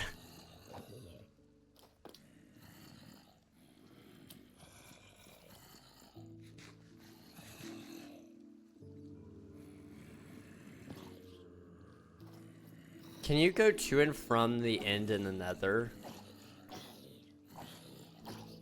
Like, say you put another portal in the end, and it takes you to the nether. Could it take you back to the overworld? Or not the overworld, back to the end? Or would that be a no-no? I've never tried that. I feel like that's a thing, but at the same time, I don't think it is a thing. How do you link that? I have no clue. I have no clue at all. That sounds like it should be a thing. I'm not gonna lie. Huh. It would go in nether, the nether overworld. That's kind of... I mean, that would be really quick travel, though, I guess. I mean, it would take you right to your base if you hooked it up correctly. The question would be, I guess, what's the conversion rate on end to nether? You know, is it still 8? Is it 1-to-1? Would it be worth it? Doesn't mean you can instant tally from a distant end base to a distant overworld base. That's true.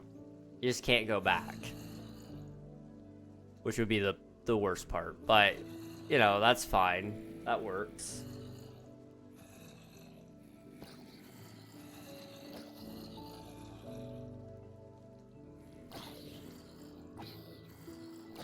Trying to think. Now you guys got me thinking about YouTube again. There's a couple of videos I want to record sometime, eventually.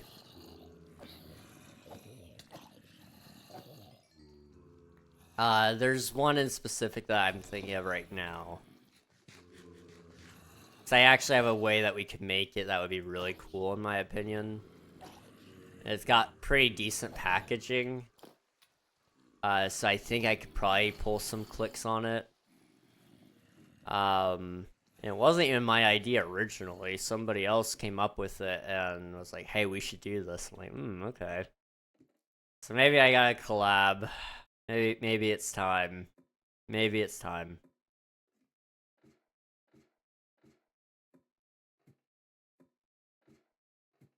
I'm just naming every new series number, whether it's a series or not. You know, that's fair. That's fair.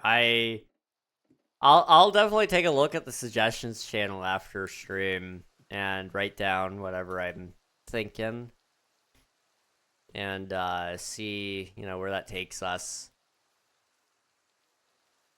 I like making videos. It's just I get in my head very quickly about it. I get in my head very, very quickly about it. And so if I'm not liking how it's turning out at that very moment, I end up scrapping a lot of it, which isn't a healthy way to deal with the project. Let me just specify that. I could definitely be handling that a lot better, but I'm not. So, you know, I guess that's that. New Series 2 is something that should work really well. It's only down to upload time on YouTube's end, really. Hang on. I gotta see this.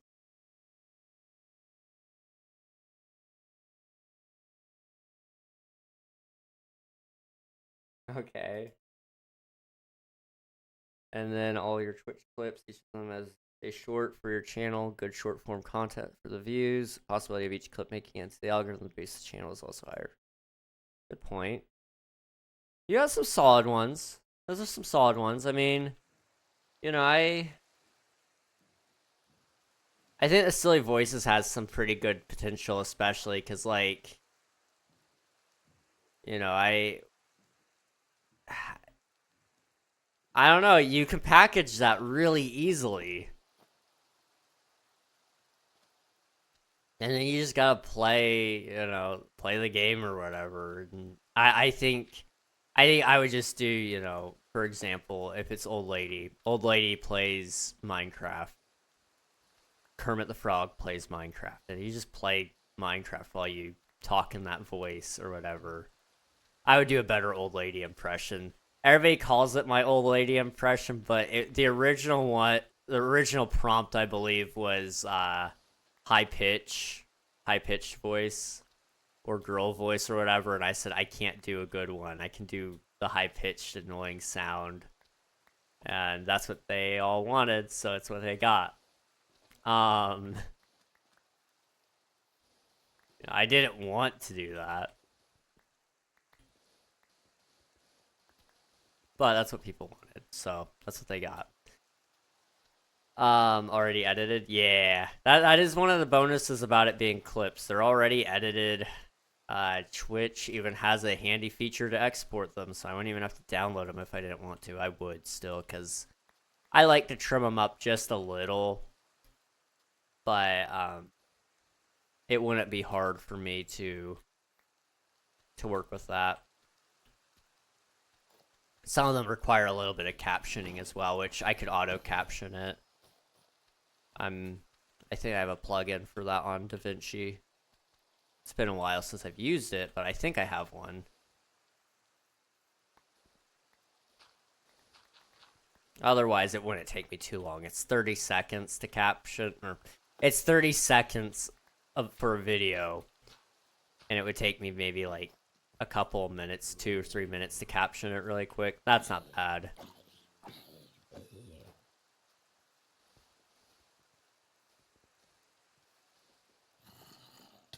Ow. Ow. Ow. Ow. Okay, leave me alone. There we go. Boop.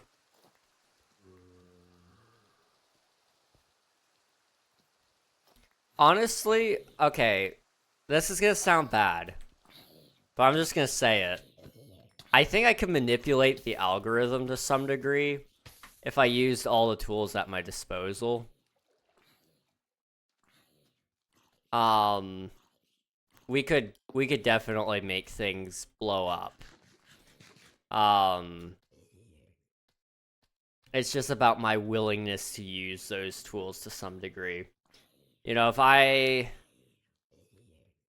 really put a lot of time and effort into a video that I thought a lot of you guys would like, and then I just added everyone in the Discord and said, hey guys, if you all watch this video, then if we hit a certain goal or whatever, I'll do this. Something that you guys all want. So that way we get a lot of watch time on the video. We get a lot of views on the video. Manipulate the algorithm just a tad. Because I've got a community of...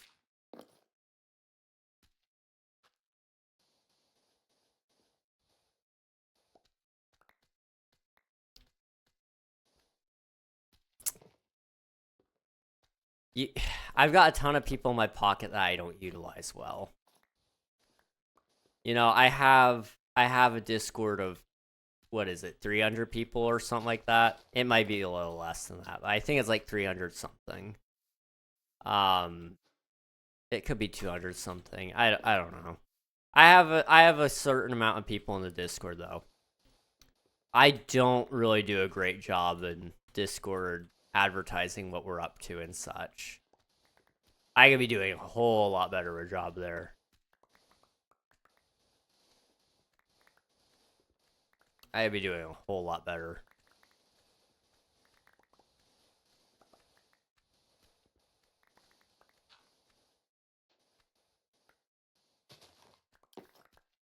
Boop, boop. And back. Let's see.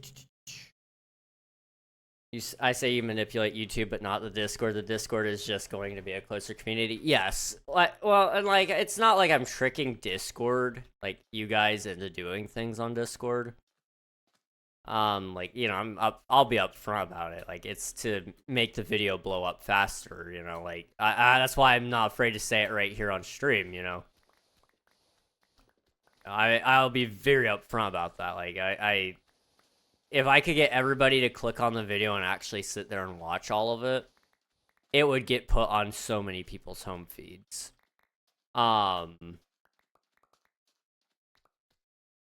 It get put on a lot of home feeds.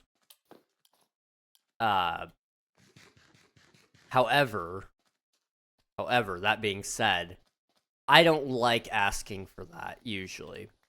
Unless it's like something I just really do believe in. If it's a video that I'm like, man, this was one of my best videos ever, and I genuinely think everybody would probably enjoy it.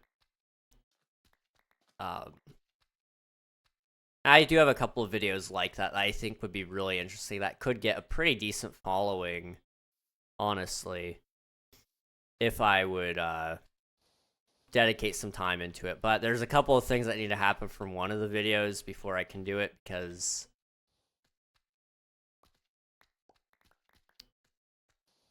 there's reasons. I can't really say why, but there are reasons.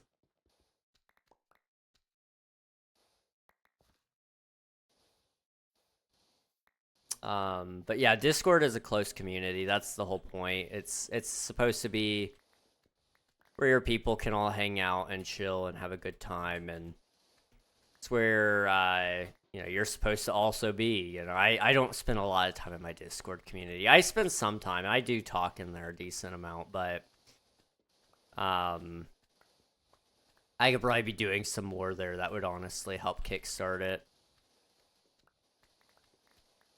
Because it does need more. I'm not gonna lie. I don't know what more I want to add to the Discord just yet, but I do want to do more to it. I think it would be cool.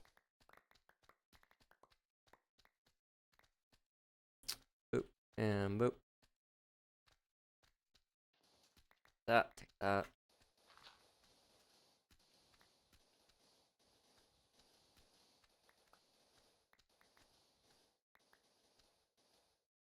There we go.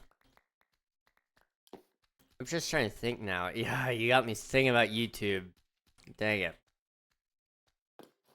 See, when I start thinking about YouTube, it's hard for me to stop thinking about it. Because I like the idea of doing YouTube stuff. I just never seem to execute that idea. And now I've got a lot of ideas. I'm like, maybe we could do something with that. Maybe we could do something with that. I kind of would... If I was smart, I should have made my Let's Play series on Twitch SMP. I was working on a Let's Play series, and it was going to take you through all the things in Minecraft. And so it was going to be like, okay, yeah, so if you want to do this, then you need to do this. And it was going to be like the tutorial videos, but with an entertainment aspect. And then it was going to invite people, like, if you want to see more, you know, gameplay from me where we're just playing Minecraft, and, you know, these videos are like that, but I also stream on Twitch, and, you know, it would be something like that. But I wasn't thinking about it, and at the time, to be fair, when I recorded it, I wasn't going to be in... I didn't know I was going to be in Twitch SMP, I didn't think. But now, of course, now that I know, it's kind of like, I wish I just stuck to that plan a little bit more. It's fine. Have the Let's Play be in the King SMP, and I'll volunteer to be a person who helps by being an example of what not to do. That's kind of something I've been thinking about, because I think it would boost player base on King SMP as well. People don't play on King SMP when I'm not there, because, well, it's, you know, pretty empty. Problem is, right now, I'm so far in that it's a little late to do a Let's Play there. So what I'm working on right now is some...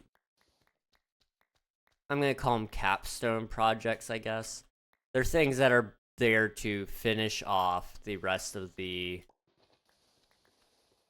Season 3, the rest of this era of King SMP, you know, Season 3, Season 2, they were roughly the same. Season 3 was leaps and bounds ahead of Season 2, but they weren't the same as Season 0 and Season 1.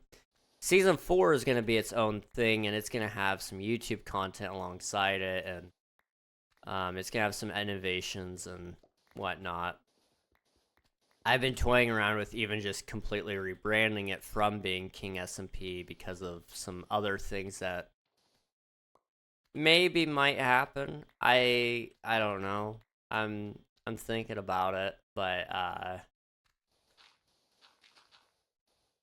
you know, there are some other things that could possibly lead to it not needing a rebrand, but I think it would be better off if it did have one to some degree. Also, I can't snooze. No. Ah. Bruh. Ads are about to start. I'm sorry. I'm sorry. I'm putting a controversial suggestion in the SMP suggestions channel now. Oh boy. Oh boy. I will say next season is going to very likely be a very vanilla season. Especially if I do the Let's Play videos on there like I kind of want to do. Where it's more so about teaching you how to get started on the server or how to get started in Minecraft in general. And taking you step by step. You know, it'll very likely be don't check, it's not there. It's gonna take me like 8 minutes, right? No worries, dude. I gotcha.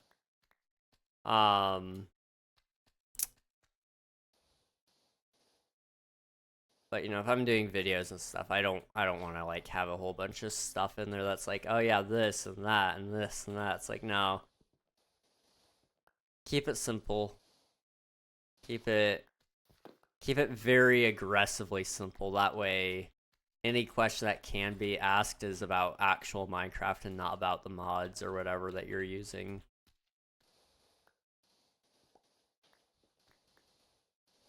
You could always get into mods a little later after that, I don't know.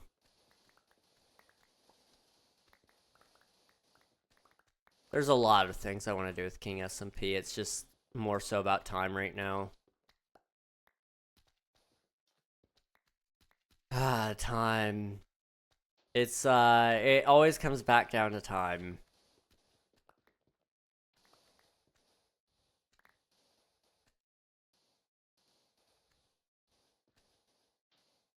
I kind of would like to. This kind of goes back to what we were talking about on Tuesday, I guess.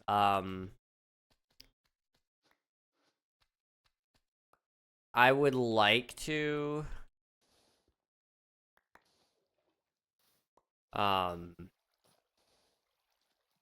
take one day away from streaming if I could, just for the sake of giving myself a little extra time to work on videos, to work on code, talk to some of my friends, you know, that kind of stuff.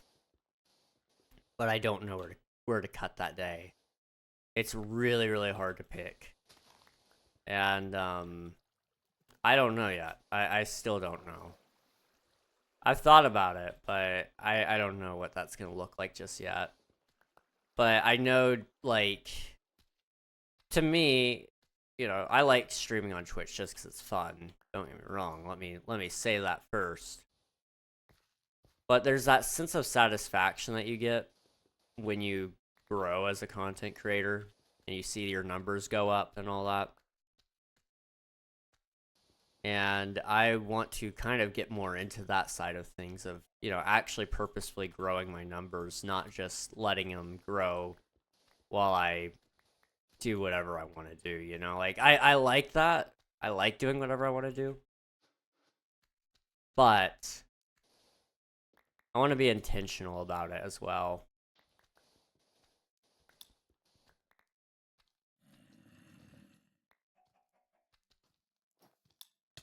Ouch. Ouch. Okay. I live. I'm scared of what you're putting in. SMP suggestions, though. It could be any number of things.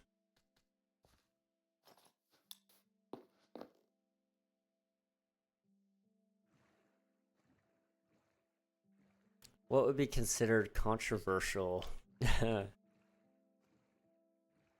I suppose it could be like... Ah, boy, it could be anything. I'm still typing. That's scary. That's scary. I'm back. What did I miss? Nothing much. How's it going, Oswald? It's good to see you. Or Cheek. Your name is Cheek, right? How's it going? It's good to see you, dude. You didn't miss much. We've just been chilling. I'm coming up with stupidly large base ideas, and nobody's gonna stop me.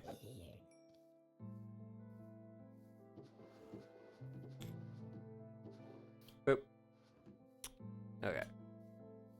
Sleep. Yeah, we gotta cut down more hills. We're almost done, though. We almost have all the sand.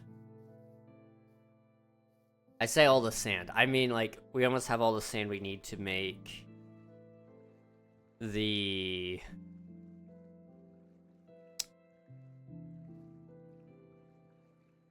To make the dome. I feel like I missed a lot. I haven't been on in ages. I mean, it has been a while since I've seen you. I'm trying to think about the things I'm allowed to talk about that we've done since you've been gone.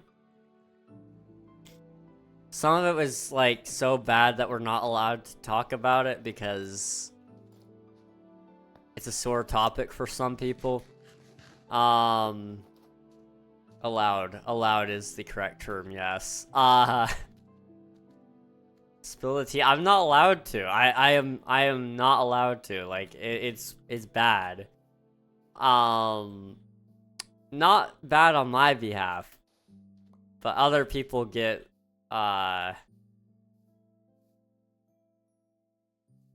it got okay. I'll say this much. It got so bad that I had to put a warning in Discord to make it stop. Like, I had to tell people if they kept it up, it was gonna result in bans, and there was going to be little to no warning about it. That's what kind of stuff? Bullying? I think some people were turning into bullying. It was partial harassment. It was drama. There was a lot of things. I can talk about it in DMs with you at some point if you want, and I can share the info there. But I really probably shouldn't say anything publicly. I'm the victim. I'll say that much. I am definitely the victim. Well, I shouldn't say definitely. I'm not the only one either. Let me be clear. It's been pretty interesting. It's been very interesting. Oh, hey, that's a video idea. I should make a whole video about the situation. Call it the King Ragnog situation is crazy, and it'd be great. Bullying is what I do to Jerv when I say non-egg things in egg chat. That's crazy. That's crazy. I have to re-download Discord. Don't name names, but I just want to know if I know them. Yes, you would know the names if I said the names.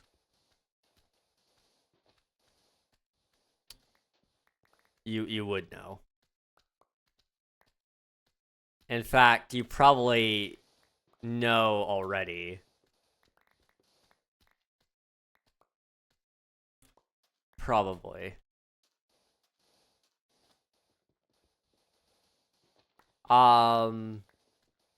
Yeah. That's been really fun the last couple of days. I had to implement a whole ticket system. That was fun.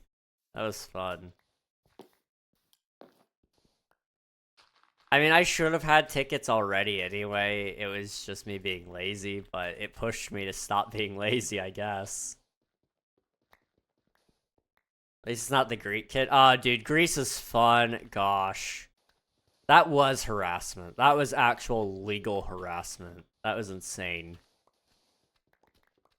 On top of that, there was also DDoSing, which is, you know, federal crimes. But, you know, we won't get into that one. Your life has been very interesting. Yeah, it has been. I don't remember if you were here when I bought the game development course, but I finally bought that. I've been kind of working on that behind the scenes a little bit. You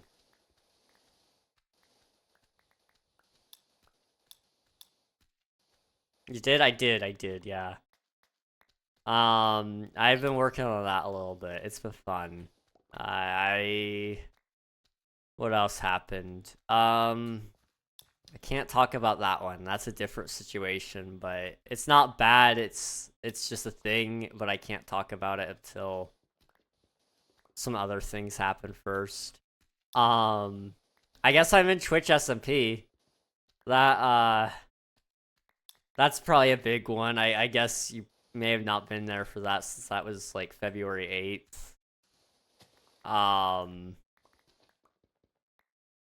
I mean, surprise, surprise, right? You totally didn't know about that one already. Yeah.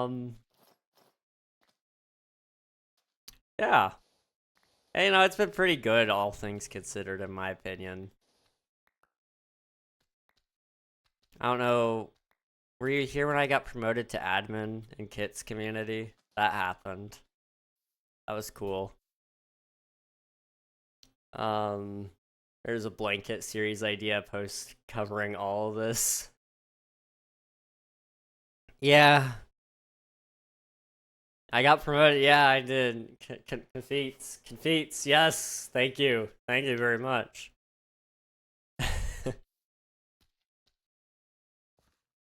Yeah, I got promoted. I'm admin now. It's great. I do more of nothing, but I feel like I could do more things, which is kind of cool. Hey Ben, welcome on in. Hope you're doing well.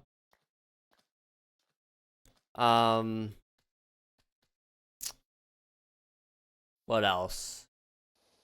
I replaced my computer cooler today. That's nothing crazy, but I think I remember talking about it with you a couple of times that my CPU is overheating or something, or I probably mentioned it.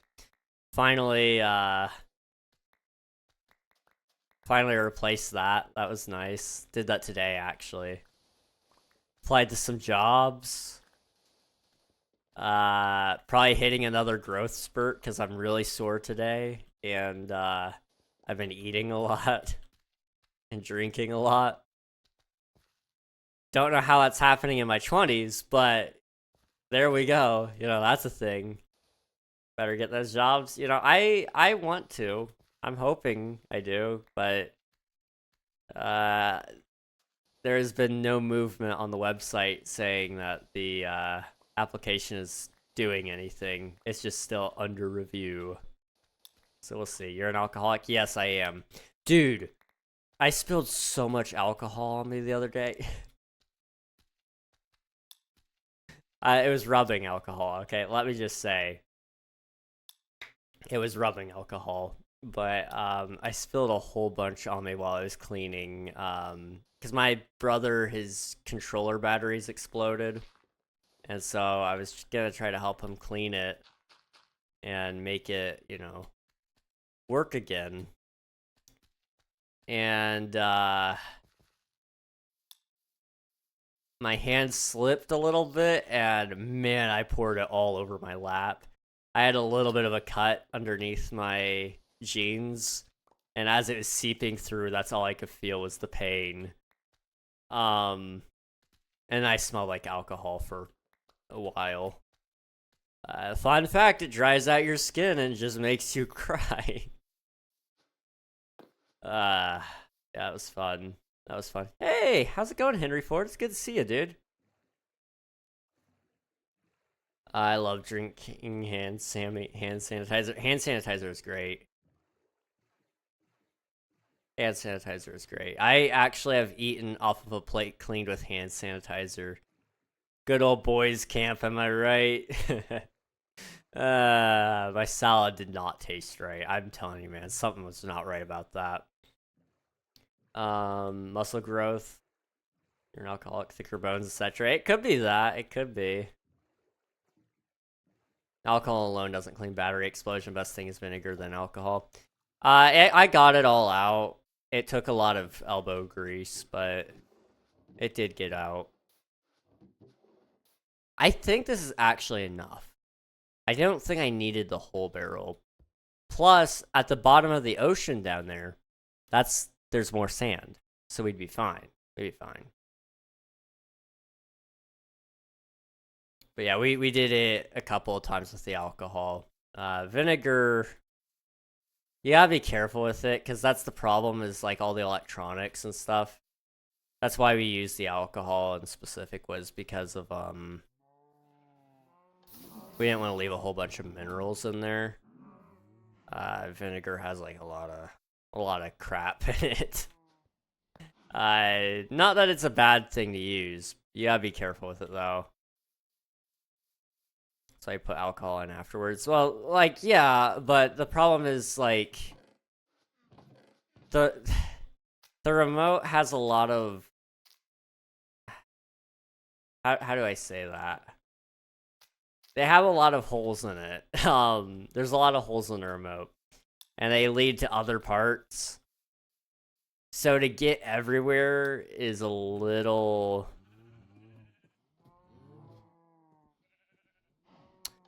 it's a little tough. It's a little tough. With the rubbing alcohol, you don't have to worry about it necessarily. Like, it evaporates, you're done. Vinegar, you actually have to track down that stuff and make sure it gets scrubbed too, because you can't just evaporate the salts out of the out of it. I've done this many times. You worry too much. I don't doubt that you've done it a lot. I'm just saying Wii remotes are built different. I ain't about to mess it up. My way worked. It works fine. Nobody died. I'll be back next month. All right, sounds good, Oswald. Thank you for submitting your taxes, and thank you for the lurk. I appreciate it. Taxes are for the unholy. I'm a church, and as such, don't pay taxes. You took your bodies are temples of the Holy Spirit, very literally. You know, that's fair. Make it sound lethal. I mean, technically, batteries can be very lethal. Technically speaking. I mean, I'm not being dumb and eating the I'm not being dumb and eating the battery acid, let me be clear. I'm not doing that. Not cleaning it? Well, I mean, not cleaning it, yeah, that could be pretty bad. You know, you're looking at possibly, because those were lithium, or they had lithium in them, because they were rechargeables. You can very, very quickly catch fire. It's not great. Not great. So you should try to do it in a careful way. Lithium is so fun. So fun.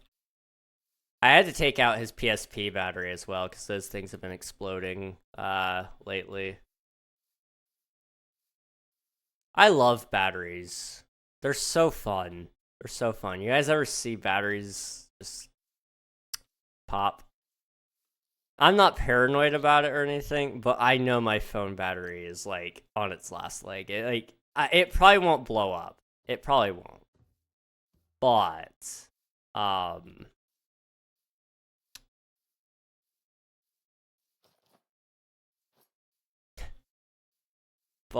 it gets a little toasty by itself.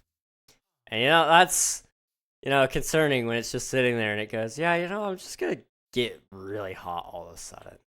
Yeah, I don't sleep with it near my head anymore after I felt that. I dispose of old batteries by clumping them all together in a box, thorium, mix of peroxide and water on them, make big boom. I mean, that will get rid of the batteries, I suppose. My personal favorite way to get rid of a battery is to take it out to the ocean and just put it in there. And let the sea turtles take care of it,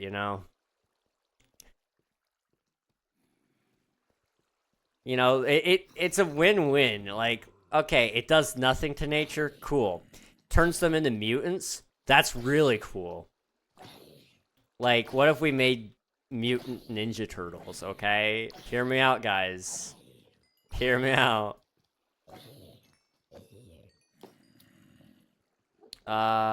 Controversial post is up now for any other time. I'm just waiting for zombies to spawn. I can check, yeah. Okay. It's in SMP chat, or the SMP suggestions, I take it. Oh boy. Going forward, I already put forth my season 3.5 suggestion. All my suggestions here are based off of what King discussed on the stream from the state, say setting a reset timer of 6 months. Preseason planning, setting a hard limit on the time each season takes. Season 3 is over a year old at this point, and player time usually drops off the longer season goes on. The problem is, if you do that, you have possibility of killing your player base again by being too hard on that timeline. You would be better off setting a player average. So if we stop averaging, what is it, like 2 players, 3 players, whatever you would want to set as that metric. If we stop averaging that during the season, then it would be fine. I did the suggestion of 6 months. I did. You make the server. You make the rules. Yeah. But yeah, I see what you're saying though. Yeah, hard limit on time season, or on time for each season would make sense.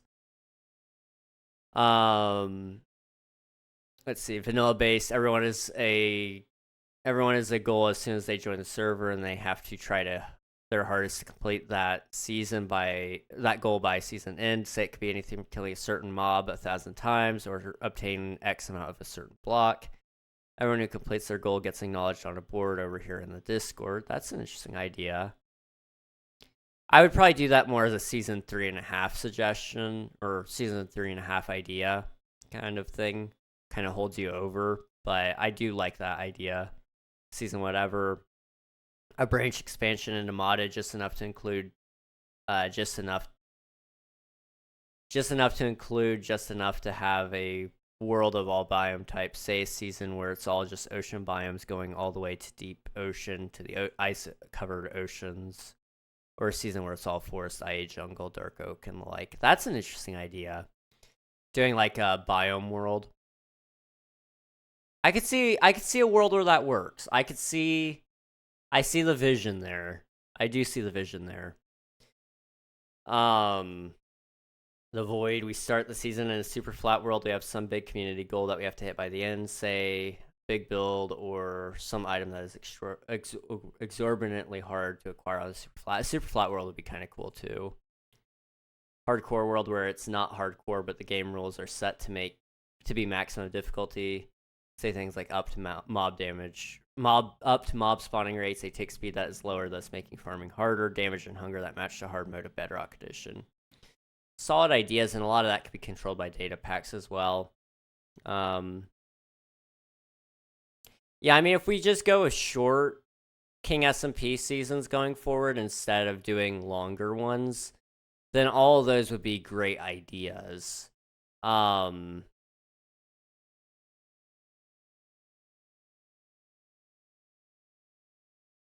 I'm not against it. I'm not against it. I'll say that much. I don't think it's the player base that we've got, though. If we were okay with the idea of...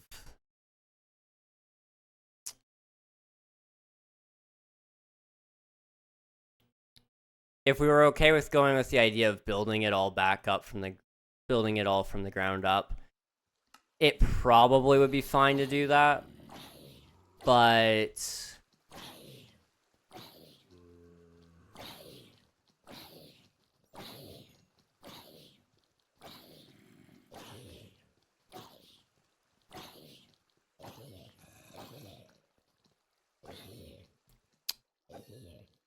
I don't know, you're running some risks there is the only concern.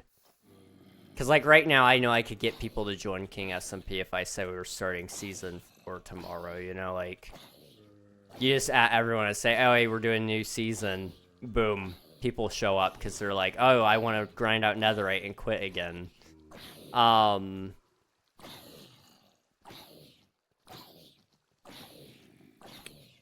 So, if you could figure out a way... And there's actually an easy way to do this. Going based off of your goal suggestion, we incorporate that into the server. Like a command that would... that you could run that would give you a suggestion of what to do. And, doing those... It could be even like a... I mean, I've toyed around with this even, doing, like, monthly build competitions or whatever, so the builders on the server have something to do constantly instead of just doing mega base after mega base after mega base. Doing a monthly build competition where we even review it on server or on a YouTube video where we record it and we go through and we judge each one and we showcase every single build. Where,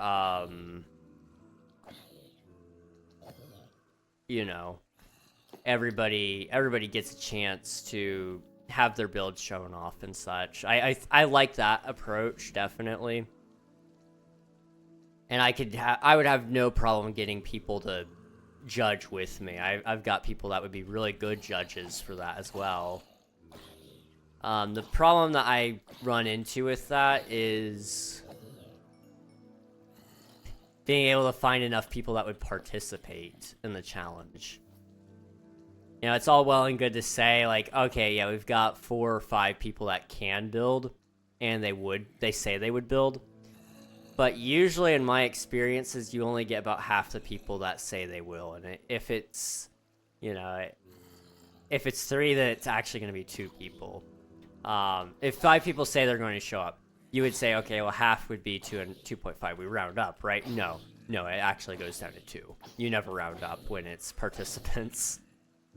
Sadly, getting people to participate has been tough on some of that. So that's where the idea of bringing in other creators to be a part of our server and bring their communities in would be,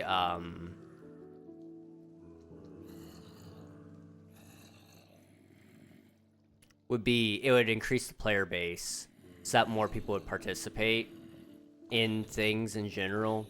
Whether you're good or not, I like what you're saying there, Ben. You know, if building's not your thing, you can't build or whatever, you know, you don't want to join a build competition. I think build competition is the wrong idea. Probably build event would be the more right term there. It's not like we're judging your builds or anything. Well, we are judging them, but we're not like looking at it and going, you know, your build sucks or whatever. You know, it's like we'd be giving constructive feedback on it for one, but also, you know, it's purely for fun. It's not like something overly serious.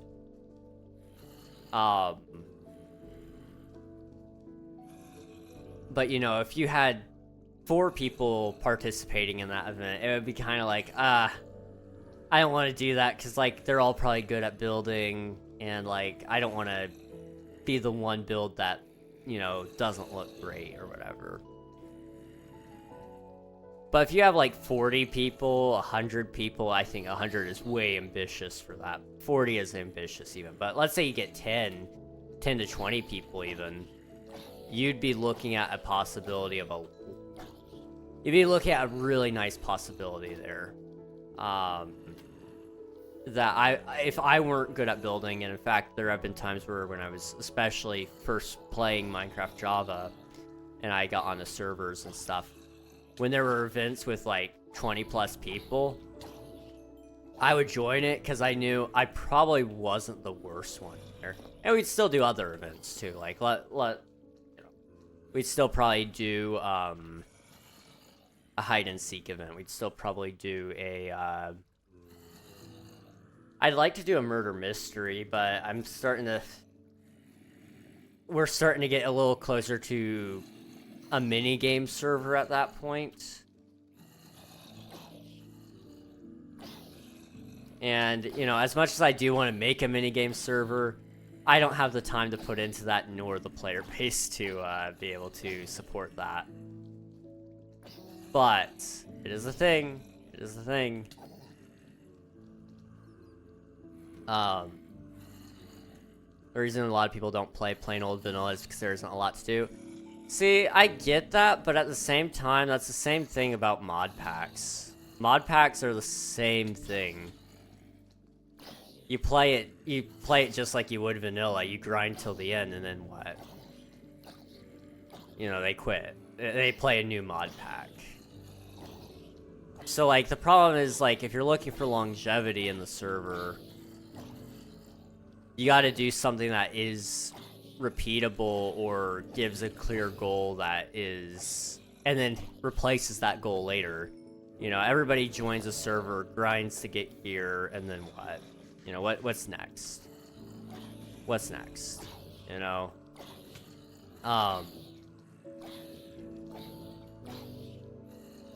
Some people want to be the richest on the server. I think that's an admirable goal.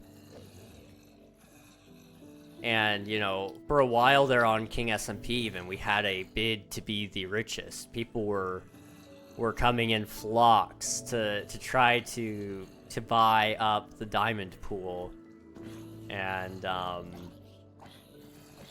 when the auction was happening, because there was a X-rayer on the server that we sold all of his stuff, and that included all the diamond blocks he had.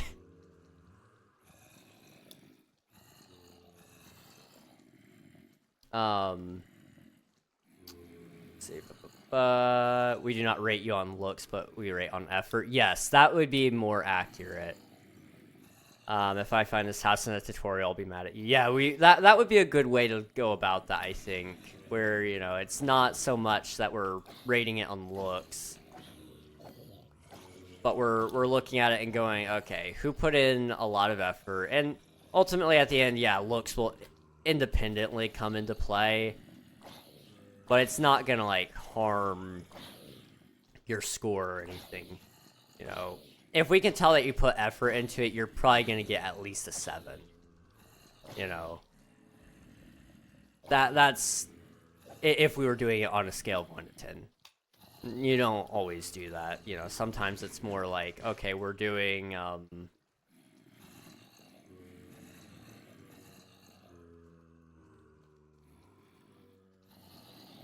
you know, sometimes we're doing an insane event where we do need like really good looking builds, but you know, I think even if you're putting in effort, you'll probably get a prize. You know, I think that's one thing we would probably do is also, you know, there's gonna be a grand prize. One winner gets, you know, a special title that only you get if you win the event. But everybody else that participates gets to get a prize of some sort. And by participate, we mean participate, like you actually do try. You don't just join and then put down one block and say, okay, I put in my build. You know, it's like, no, you actually followed the theme, you followed the rules, and spent some time on it.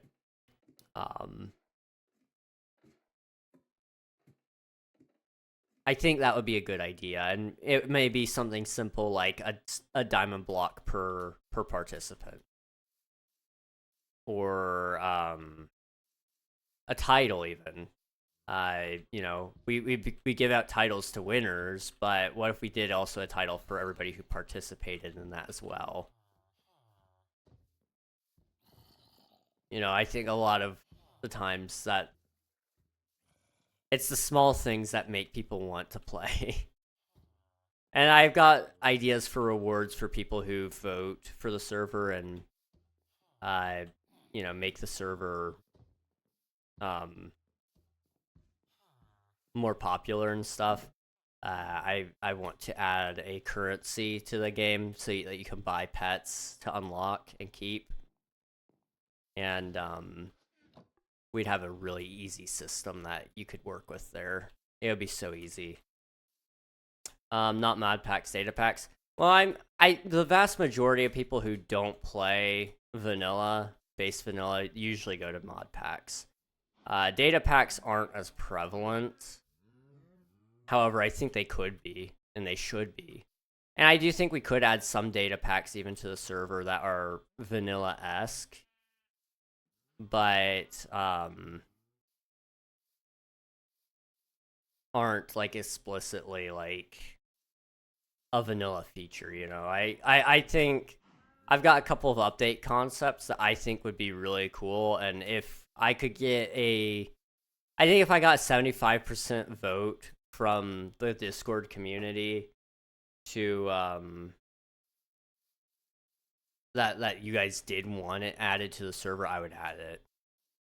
If I could get it in a data pack. You know, I think the full version of it would probably be a mod pack, but I think I could make a stripped down plugin or data pack that would have the basis of it all. I don't know. It's an idea. I have some things that I want to do there. King, do you remember that minigame Google Doc I gave you? Yes. Yes, I do. I have it open somewhere. I don't know where, but I do have it. I play with structure mods and mods like Born from Chaos. Those just add things to explore or make life more difficult. Born from Chaos has the Nightmare Stalker, which gives incentives for you to actually sleep because the dude with 60 alpha is coming for your bum. That's fair. That's fair. I don't know if I would make the game more difficult. But definitely more things to explore, more things to go do. Those are definitely things that I would like. And actually something that we're going to be working on with King SMP is kind of creating an adventure map. How much can I spoil? I've been planning things, okay? There have been some behind the scenes plans, just a little bit. Spawn might be an adventure map. Possibly. I still gotta work on a lot of the logistics of that, but Spawn might become an adventure map that you can go through, and there might be some dungeons and some bosses and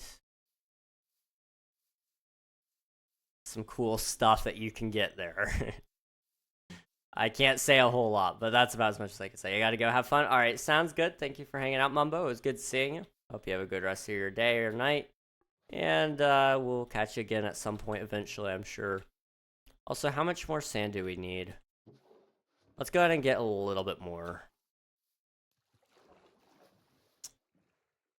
I can get, like, a tad more. Also, I need to sleep and get a new sword. At the very least, I need a new sword. I can go without sleeping. Hopefully this will be our last trip for sand. And then we'll outline our build with sand, so that way I know what I'm draining. If I want, I could go get sponges. Or I can just place sand and hope I have enough. I'm kind of leaning towards placing sand, but it sounds painful. I don't know. I gotta think about it.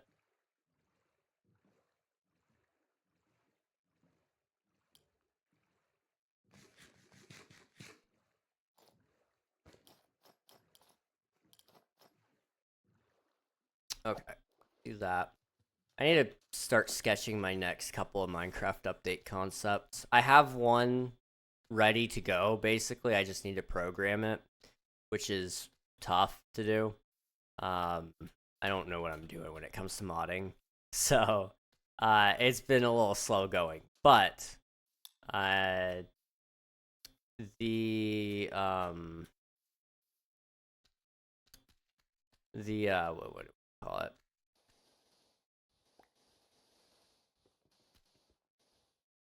The update is pretty sizable, and I think people would like it.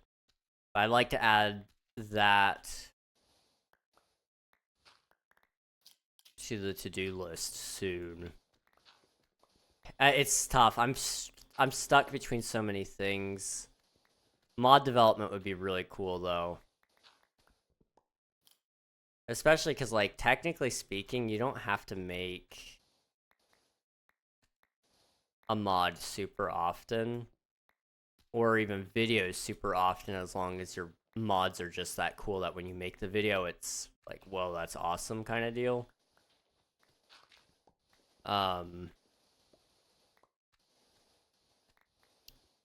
But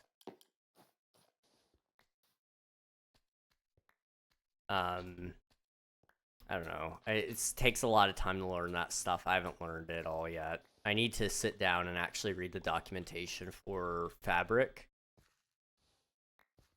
Because if I'm going to be modding, I'm going to do Fabric modding. That's just easier.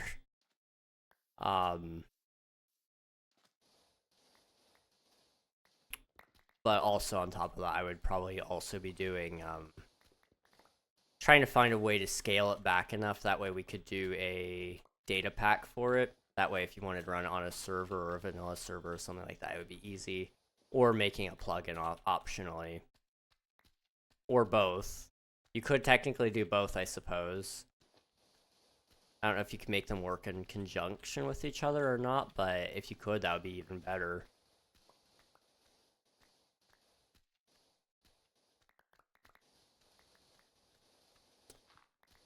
I need to work on some stuff soon. Tonight, I'm supposed to be working on game development. What do you call it? Like, the course I'm doing. We just started a new project. So my first project was like this reaction game where you have to spin your player around this planet in order to dodge obstacles. It's pretty cool.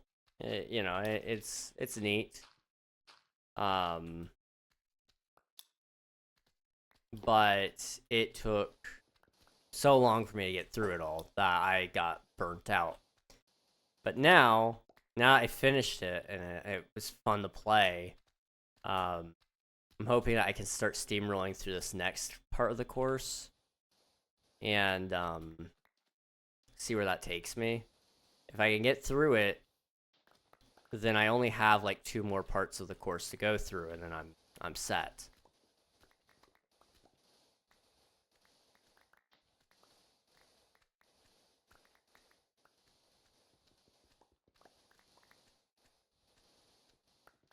Okay.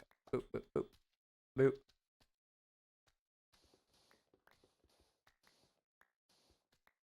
Okay.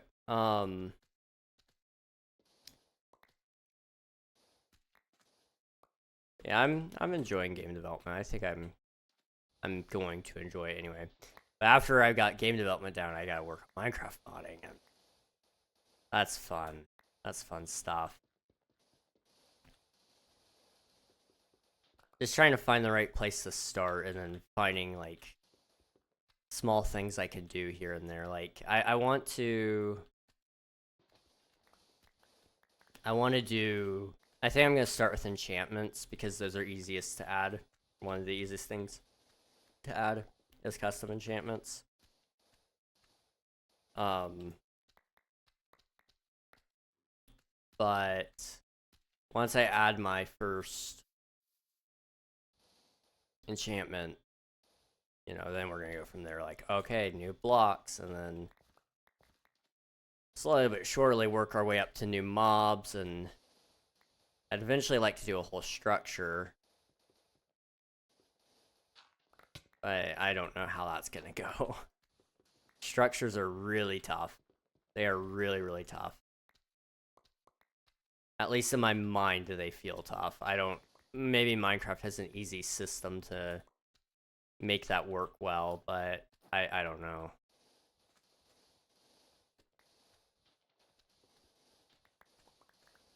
And I mean, I guess, like, it could work through data packs in that regard. I don't know if you can make data packs work with your mods or not. So, like, maybe I make a mod and then that would add all the blocks so that you could have it spawn in your structure through the data pack. I don't know. I don't know if they'd allow that or not. I'll have to look into it.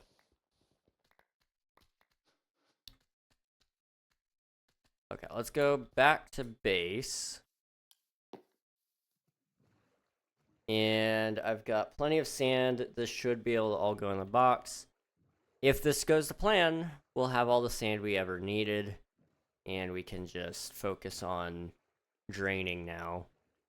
And that would be so nice. That would be so, so nice. Who pinged me and why? Okay. That's fine. Wait, is it fine? Is it? It is. Okay, it's fine. We're good. We're good. It clicked in my head for a second, like, wait a minute. Is this good? Is this bad? That server almost never pings me. It was okay. It wasn't good, it wasn't bad, it was just a thing. Okay. Oop. Okay. I'm going to take all of this sand, and I'm going to place it around a perimeter. Around a perimeter? I'm going to place a perimeter around the area that I want to build this. So, I'm thinking right now anyway, I'm not 1000% sure, but for my own sake, I think I'm going to go out 5 from each edge. That way I can actually get an accurate idea of what I'm doing. So, 1, 2, 3, 4, 5. So that's just going to go straight up. Like that. So is that the 5th block? Yeah, that is. Okay. So on the 5th block, we're good. That'll be fine. Yeah. So we'll just go to both sides. We'll do this, and then hopefully we'll just be able to sand everything up. It'll be fine. Maybe, possibly. I finally finished the new version of the site after a while putting it off. That's good. Good that you're getting stuff done. I can't relate. 1, 2, 3, 4, 5 on the 5th. I need to work on my site. I worked on it a little bit before. Maybe it was around Valentine's Day. I don't remember. I got stressed out from other things, so that's why I stopped working on it, but yeah, it is what it is. Okay. 1, 2, 3, 4, 5.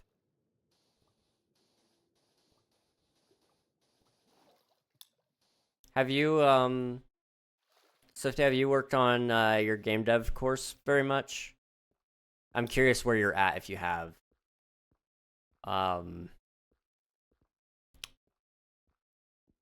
I just now got to the city builder portion. I got burnt out a little bit on part of it, but that was just because it was one tutorial too long for me. 1, 2, 3, 4, 5. Also, I had trouble with one of the tutorials because it wasn't what they were showing me wasn't working on my thing, and it was because I had some corruption in the project file, which just meant I couldn't finish it. And so I don't know, for some reason I got bored, and after I skipped it, I was fine, but I had to skip it. That was the thing. And it took me a while to get to the point where I felt okay skipping it. See, I'm still trying to finish the free one up on the last basic coding lesson. Okay. That's pretty good, dude.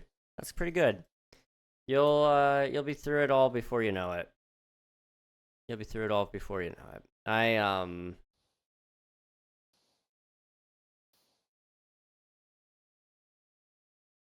That free one was nice. They taught you a lot of good things, I felt. I'm just gonna make sure I do this every couple of blocks. I just need to make sure we're in line here. I will say on the Circular Mayhem course that they're teaching, that one, it's a fun one, and it feels so rewarding once you're done, but it gets a little draggy, which is why I got stuck. But after a little while, I took a break, I came back, and once I added sound, which was my next one, I loved it, dude. I came back with it, and I enjoyed it so much. Adding sound to the game made it feel so much more real to me. So if you ever get stuck with a project, just like spend some time working on like the immersion side of things, and it'll make you feel like you're actually getting somewhere with stuff, I guess.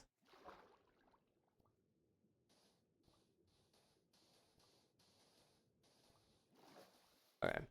I'm trying to dedicate like days to game dev, show writing, book writing, and other tasks. That's fair. That is so fair. I respect it. It's tough. You got a lot that you want to do, and it's tough getting enough time to do it.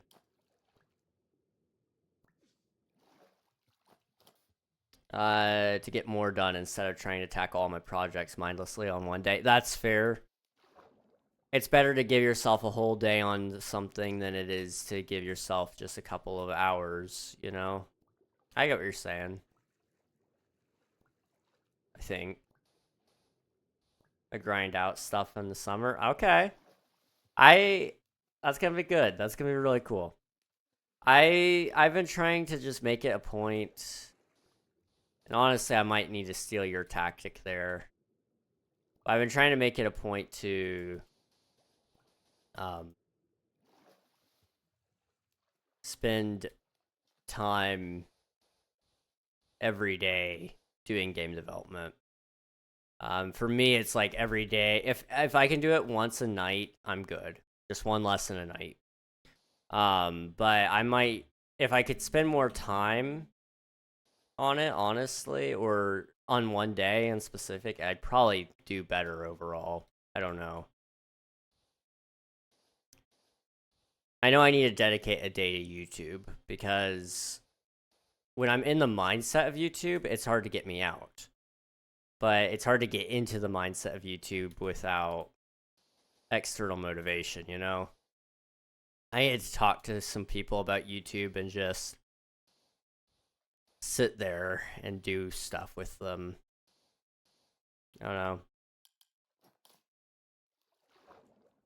Editing is the hard part for me. I can get a video recorded in no time, but without any accountability for editing, I get distracted quickly and I go, oh, this is bad. And then I get in my head. And instead of asking for help from people and going, hey, what do I do to fix this? I just convince myself that it's bad. And then it goes to the vault where nobody ever sees it ever again. Well, they'll eventually see it because King Regnog Archives, it's coming. It's coming soon, eventually. I plan to have like an allotted hour in a day where I can just work on another day project. That's good. That's actually good. So if I need to do another hour on something I didn't find finish on the day, I can do it in that hour. That's actually a really good idea. Plus, it also gives you a small break from the project that you're already working on. So it almost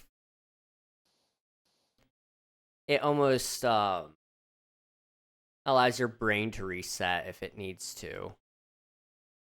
That's actually really good. It's really, really good.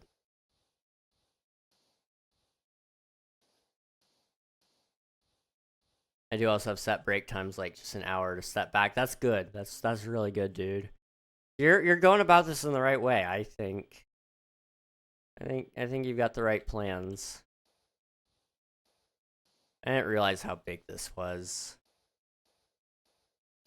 I mean, this is one barrel full. We'll probably be fine. We'll probably be fine.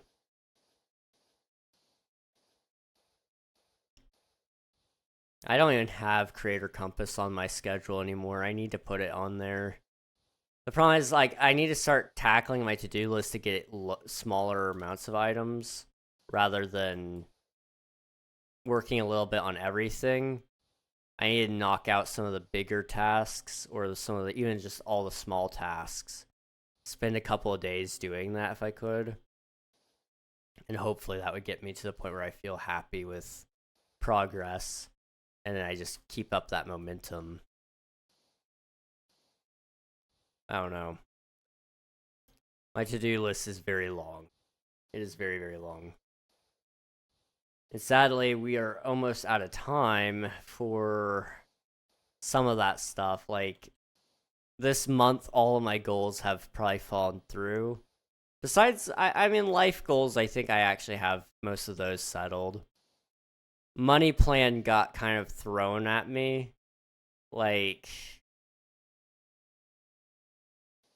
when I thought I had it figured out, it kind of got thrown back at me, but I can get a money plan. It'll be easy. I can figure it out. I guess I also need to decide if I'm doing gaming on a budget. If I'm doing gaming on a budget as a YouTube channel, then I need to actually sit down and plan that content. And then pre-record like 20 videos and have those pre-scheduled to go out every week. If I do any new channel from now on, I'm pre-recording content like no man's business before I start posting. And I'm going to try to stay ahead so I always have a backlog of content that's like, okay, you know, I'm always a couple of months ahead, so if something happens where I need to take time off or I'm just feeling a little demotivated, I can stay out of that.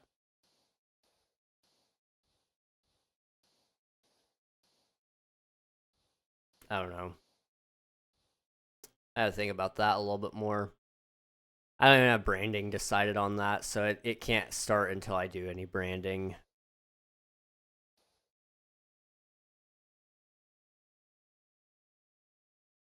Also, I'm hesitant to start new projects because I need to finish some of my old ones so that I have more time on my current ones.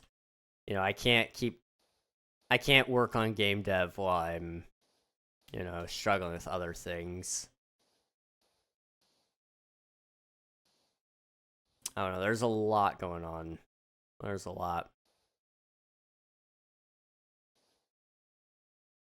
Man, that is far away. Can I, like, do this faster like this? Would this be faster? It might be a little bit faster, I don't know.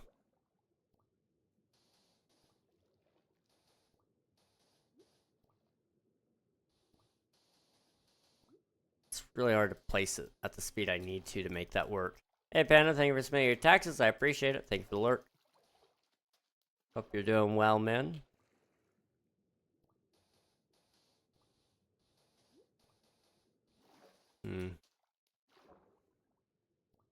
One thing I'll say about breaks.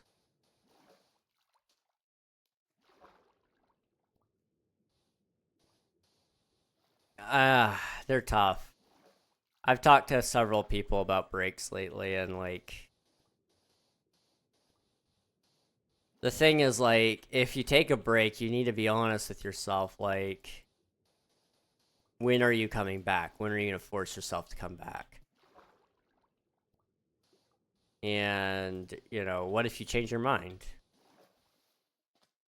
Because that's messed me up sometimes, where I said I was going to take a break, and then that break, you know, instead of it being a break, it lasted forever. And, you gotta tell yourself, am I coming back from this break? Is this something I really do want? It's tough. There's a lot of tough thoughts there when it comes to breaks and such. I've kind of had to put content creation to the side, honestly. I want to focus on myself this year a ton and work on personal growth and showing I've done stuff here. That's fair, man. That's fair. Content is fun.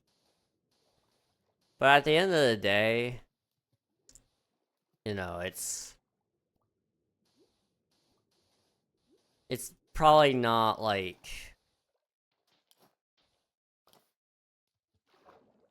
it definitely doesn't, you don't have a lot to show for when you're doing it, you know?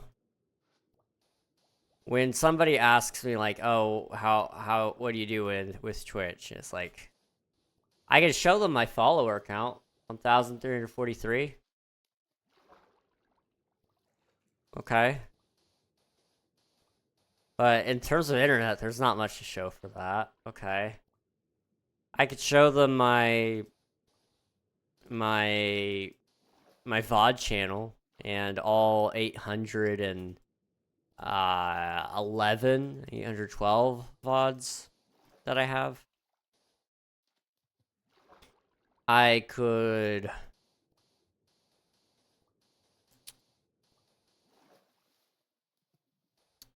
you know, what could I do? You know, there's only so much you can show, and even then it's kind of like, okay, anyone could technically do that. I think the only thing that's different about the content thing is that it's uniquely yours. You're the one making it. That's what makes it special. It's not so much that it is something, but rather that the something is what you made.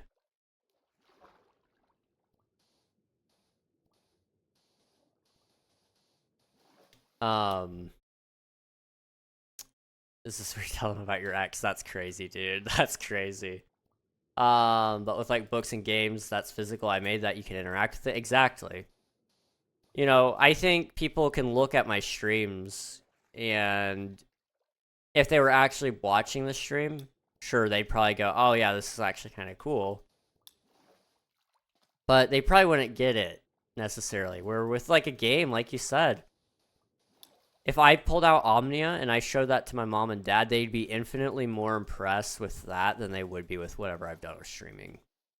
Now, admittedly, Omnia is like super, super advanced.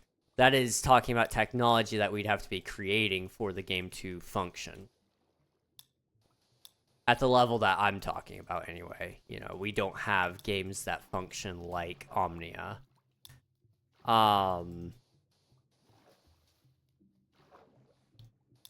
But when you get into things like, okay, let's say if I made Stardew Valley, okay?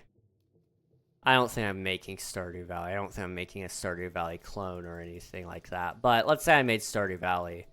My parents would still be infinitely more impressed with that than anything I've done streaming-wise. And that's not because they don't think streaming is cool. They actually think it's really cool that I've stuck with it so long.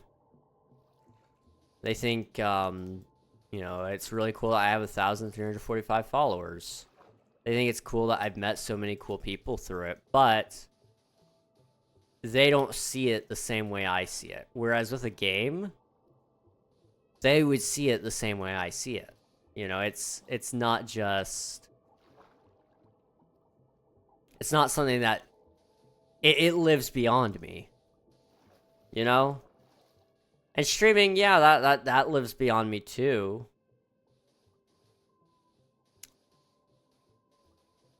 But only to the extent of what I've already put out there.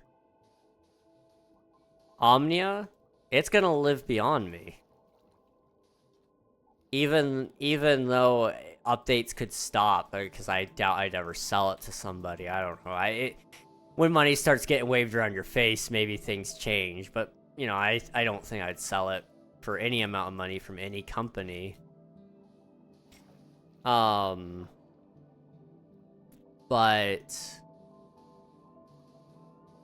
you know, I think,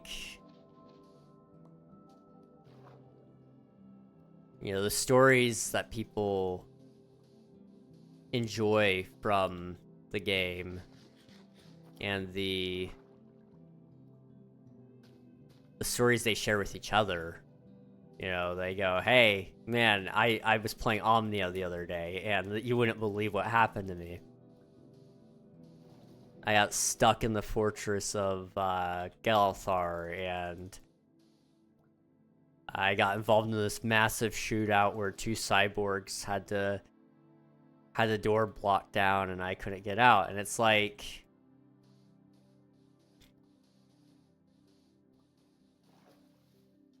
you know, that's a story that people would be able to tell, and infinite stories could come out of that. You know, that is something that outlasts me.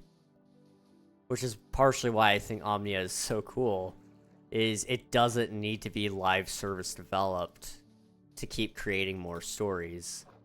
You know, obviously, yeah, we're gonna try to live service it, free updates, you know, all that kind of cool stuff, but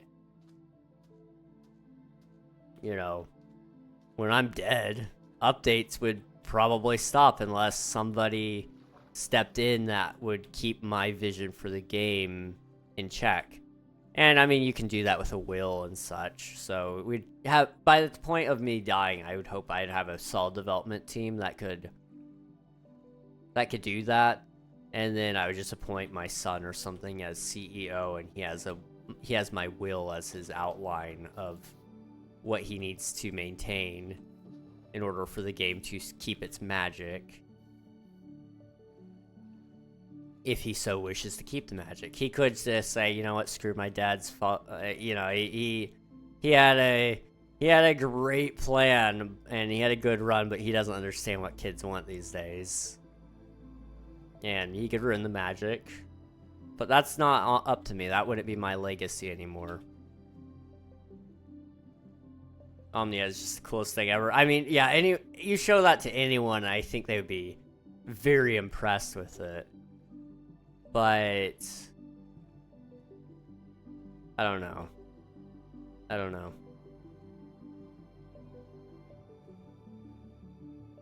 Put it right there. What if Microsoft just said like 7.5 billion? I don't think I would sell it unless they were going to allow me to stay as CEO with executive decisions. Like, they could not step in and stop me from making decisions. But they were going to fund, like, the whole development of the game. I would be intrigued by that offer. But I don't think Omnia would be what it is without... And this sounds really egotistical, but I don't think it would be what it is without me to some degree. You know, I think a lot of people, they look at those games and they go, that's a cash cow right there. And then they try to think of how they can make more cash out of it. Whereas when I look at Omnia, I'm looking at something that child me wanted and couldn't have. It just did not exist and could not exist. But now it can. And I want to make it. And yeah, it's a cash cow. But I don't have to monetize the heck out of it. You want to know why? Because it's just going to be a good game that people want to buy. I don't need to make trillions of dollars. I just gotta make enough that I can feel happy with what I've got. I can live off of it and really enjoy myself. Omnia merch would be cool though, not for money. Omnia merch would be cool. Yeah, I would definitely be willing to make it. And I guess when I say to make money, I don't mean like I think it's all well and good to try to make money. You know, merchandise is cool. I think games should have merch. If you like a game, you should be able to wear it. You should be able to get merchandise for it, to wear it and to display around your house or whatever. And we would definitely have that in our plan.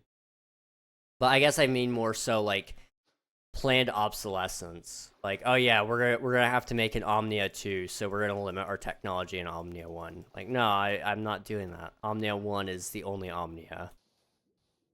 DLCs? No thank you. A paid marketplace? I'm okay. And that's the thing. I get to say that decision because I'm a solo developer. Once I make, you know, probably $4 or $5 million on a game, anything after that is pure profit. I can live off of $5 million for the rest of my life. Roughly. If you invest it correctly, it would be fine. And, you know,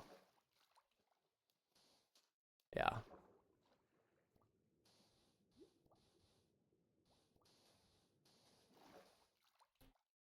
A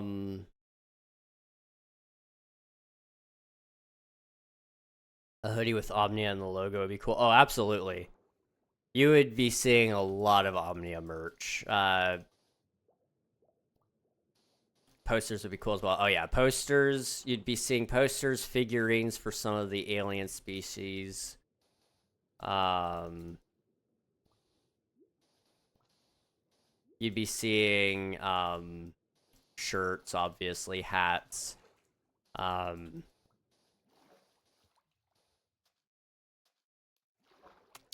Probably even I would want to be doing like physical art books. Things like concept art books just are so cool, and they'd be collector's edition probably,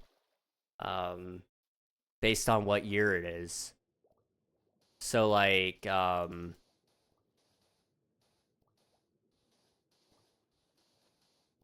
if you buy the first edition, you know, it's got all the character concept art and stuff from that year and from that edition. And then, you know, as we get further into development, you got more concept art and more I mean, I would even like to do music. Like, I don't know if I would do vinyl music discs or anything like that, but I'd be kind of interested in doing something where, like, we do some collectible music stuff. Vinyls are cool and all. I don't know if I would do, like, I don't know if I would do them or not. If it was a highly requested thing that people wanted to buy, I would do it. I don't know. Let's not fear Omnia. It's Omnia. So making Omnia 1 not have everything makes the name make no sense. That's true. Fear means almost. Yeah. It's not almost everything. It is everything. It is in fact it is a full game. I respect people for trying to find workarounds for the game because, like, yeah, my idea for the game is way too big, probably. But that's the thing. Games should push the limits. Why did we become comfortable? We should be trying to push beyond our boundaries and keep going.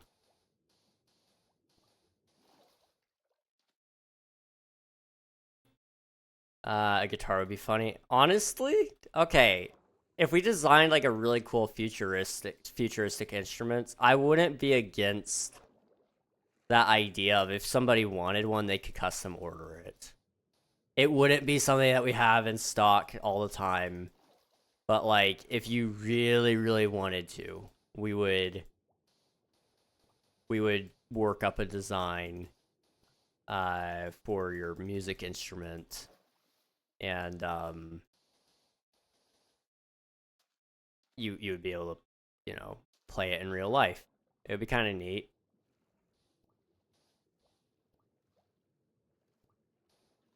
Um, Imagine a poster or short shirt or both with every achievement on it. Honestly, okay, that's not bad. That's not a bad idea. Like if you get every achievement, then it unlocks the ability for you to get a shirt or something.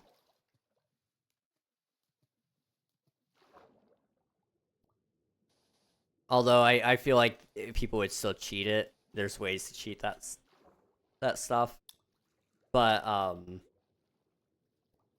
if you get every single achievement in the game, then you can buy the shirt that has every achievement. It's on the back, kind of like concert listings.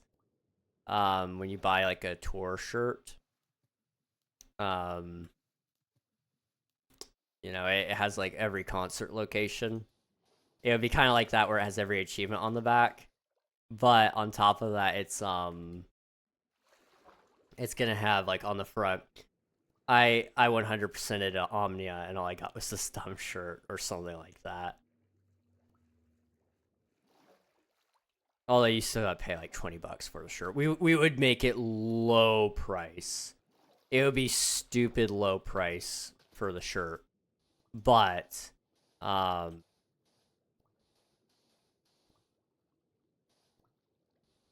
we're not gonna just give the shirt away because people are gonna find ways to cheat it, and then I'm gonna go bankrupt on shirts, and then I'd have to sell Omnia,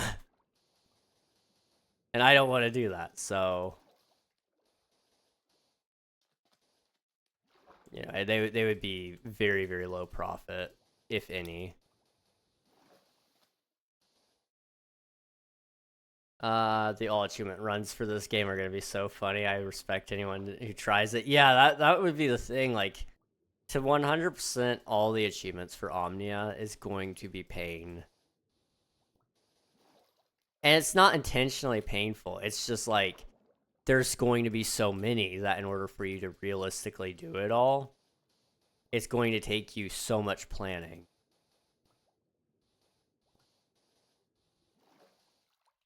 I think people might even settle for like a 50% speed run. If you can 50% all the achievement or 50% of the achievements, then you're set. Because I feel like that would at least have some strategy to it then.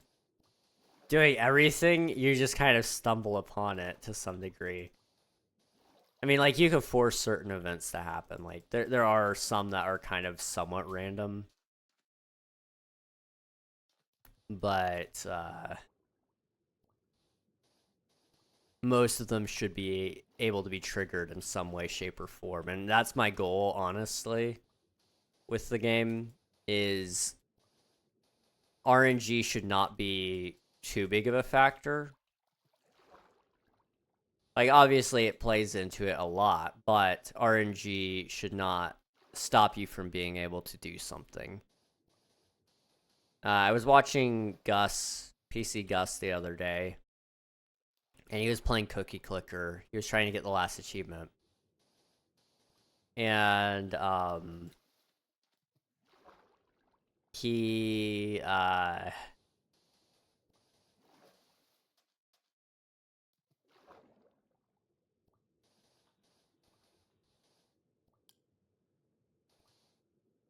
he was playing Cookie Clicker, and the last achievement he needed was he needed to wait for a shiny I don't remember what it's called, but a shiny creature to spawn.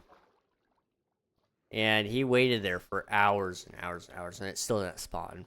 He eventually had to resort to using a quote unquote cheat in order to make it spawn. And we kind of had a conversation about that, like how RNG achievements are dumb. Even Minecraft, for example, like speedrunning Minecraft, there is a huge amount of RNG in that. You know, you're doing a lot of RNG on Minecraft mob drops. Like, okay, how fast will the how fast will it be that I get all of the pearls? Do I even need pearls? Did I get one of the 1 in 10 trillion seeds or whatever that have all the Eye of Enders in the portal? What are the odds, you know? It's, you know, there is some amount of averaging there, which at least makes up for it, but doing something that's absurdly rare as an achievement and then tying that to RNG as well is just insane. The all achievements runs for this game is gonna be so funny. Respecting when it tries it, there should be an achievement just made to annoy 100% achievement speedrunners. Go 8 hours without getting an achievement.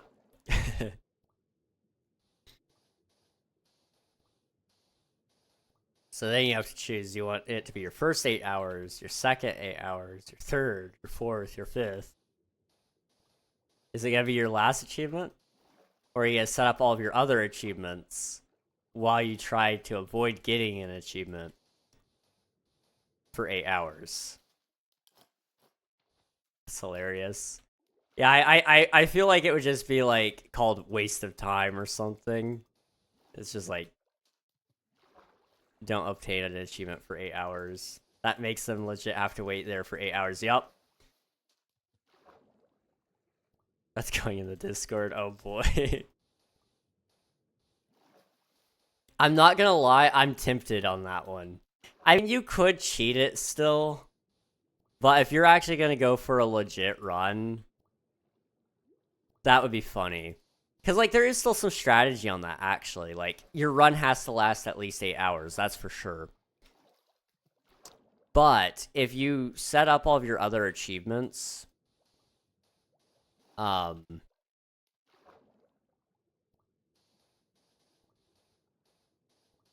you try to set up all your other achievements while you're waiting on it, you have a little bit of risk that you accidentally trigger another achievement, so then you have to wait another 8 hours while you're setting up. But on the off chance that you don't obtain an achievement in 8 hours while you're setting up other achievements, then you get that one, and then you can steamroll a whole bunch because you set up a path or whatever.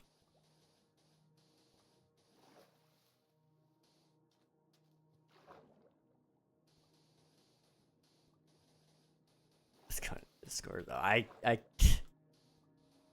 need to go back to Omnia Discord and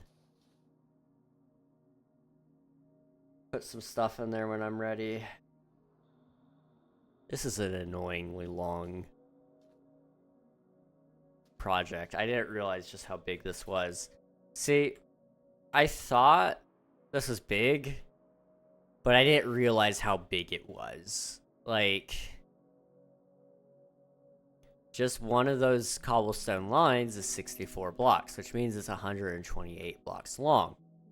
However, it's actually 129 because there's the center. So you got from that point to that point, 129.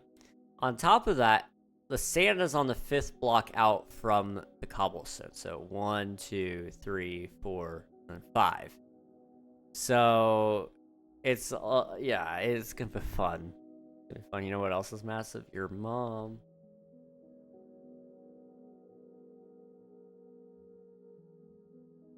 I'm sorry. I will say, I don't know if I can do this much longer. Do I want to? Yes, but it is killing me slowly, okay? I'm actually out.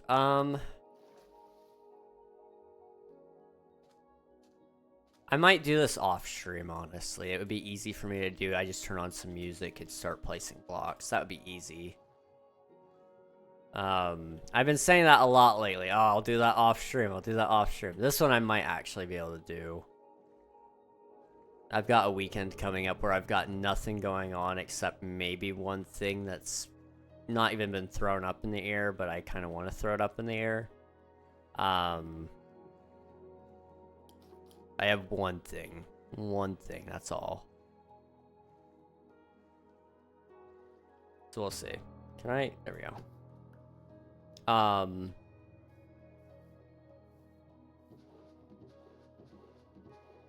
So you got plenty of sand.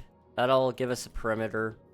Then I gotta just decide how I'm gonna drain it. I might just do the sand method, place it, and after it's placed, go through, rip it out, place more sand, go through, rip it out, place more sand, over and over and over again until it's empty. I might possibly do that.